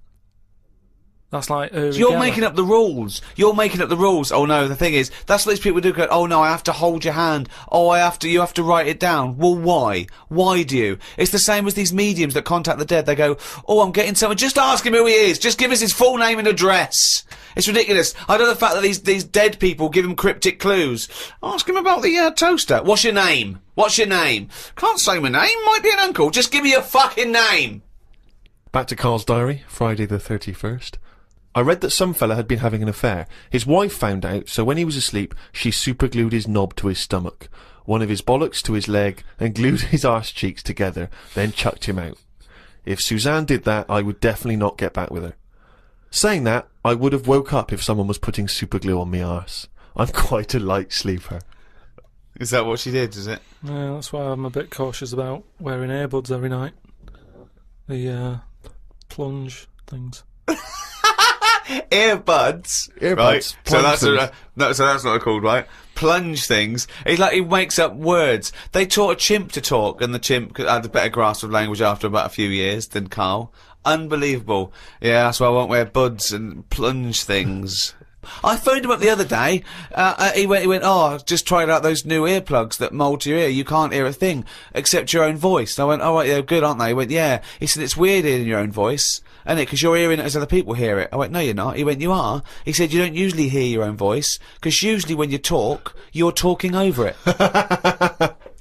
Woke up at 9:55 a.m. Soon as I woke up, I looked at Suzanne and she looked at me. I said, did I tell you about...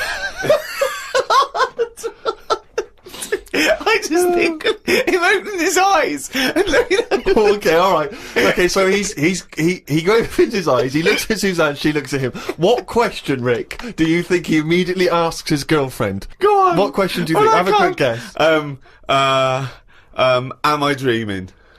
I woke up, I said to my girlfriend, did I tell you about... I woke up, I looked at Suzanne, she looked at me. I said, did I tell you about the immune system? Did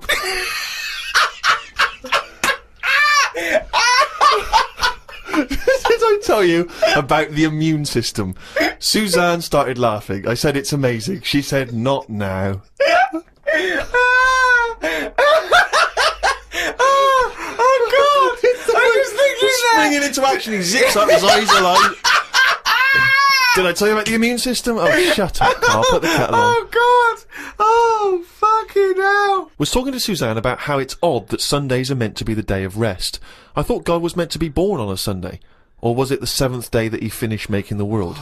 Imagine how good the world could have been if he'd given it an extra day. Sometimes it's best to give yourself a deadline, though, so you don't faff about. I looked at Suzanne. She was leaning back on the bench with her eyes shut with the sun on her face. I never got an answer to my question. Pretending to be asleep. I met up with my mate Laurie. He said he was in a pub at the weekend and saw a bloke whose hands were on the wrong arms. No! No! What do you mean? Well, he had his left hand on his right arm and the right hand on the left arm.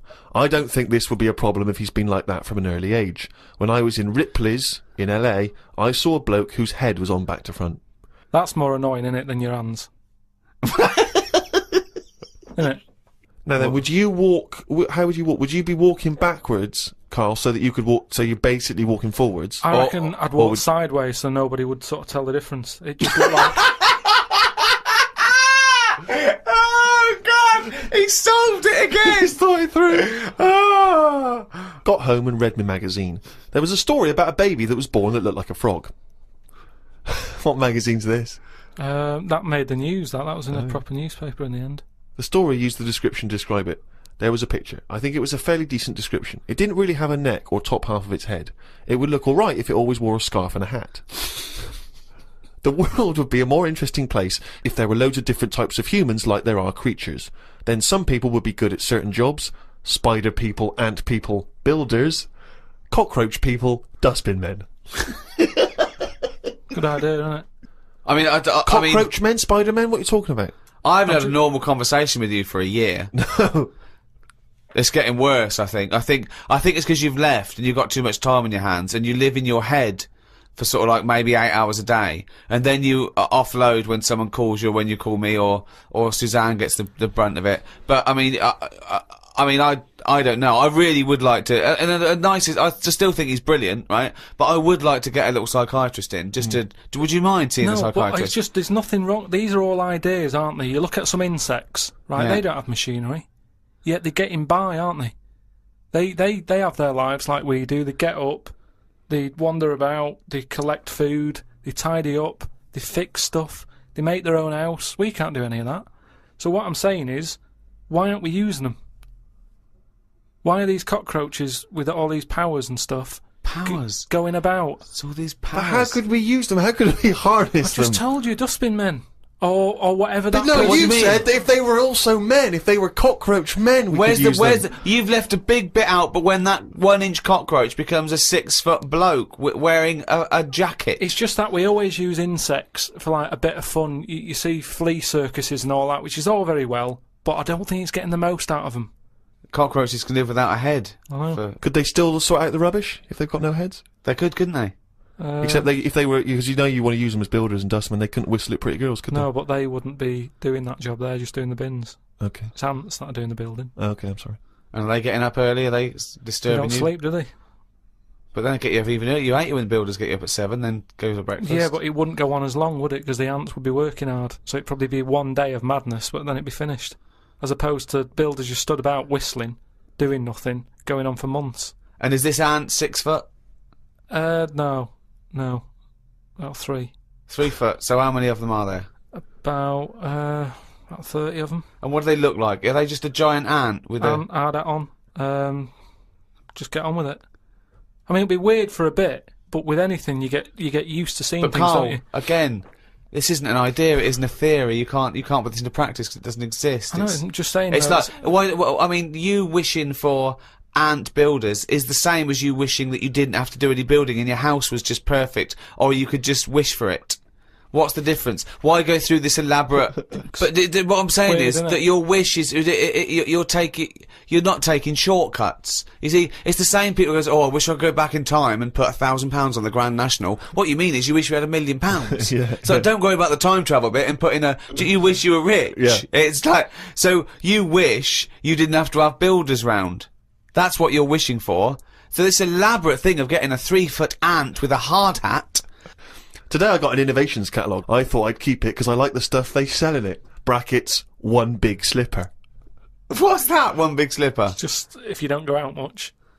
But you don't like slippers. No, but I think they're a good idea because they're just there to keep your feet warm. But why one big? Why not two smaller ones? So you can walk around. Yeah, one big slipper's just making it painful. It's and more sort of awkward. roomy, isn't it? Why do you think comfy. that's a good invention? One big slipper.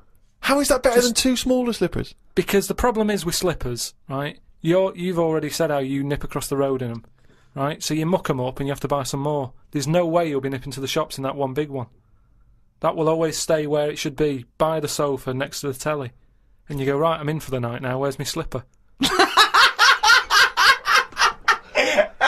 But can I just put my feet inside a cushion cover or something? What? If you want, but it's only cheap, why not get one? You're right. They're only cheap. Why not get one? But then, Karl, why not get one big glove? If you're not going out, right, just get one big glove. You don't have to do anything, just one big glove. Pop your hands in one big glove. I'm not going out. Gloves, you have to go out and touch stuff. Just one big glove. Why? Well, yeah, why bother putting trousers on? You've got to put legs in both. Why not just wear a skirt? Yeah, well, pop a skirt on, yeah. Just put on a lady's skirt or a lady's dress. It's one piece, isn't it then? Yeah. Just pop around in One a big lady's monocle, don't wear glasses, wear one big monocle. Yeah. I mean, it's stupid having two gloves, two gloves, two slippers is mental. Anyway, I had a good sleep last night. So much so that I woke up before my legs did. I don't know what that means! This has happened before when I was younger.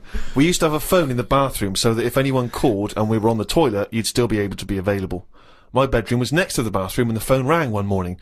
My mum and dad were at work and my brother and sister were out somewhere and the phone woke me up. So I jumped out of bed to answer it, but the bottom half of my body was still asleep and I fell to the floor.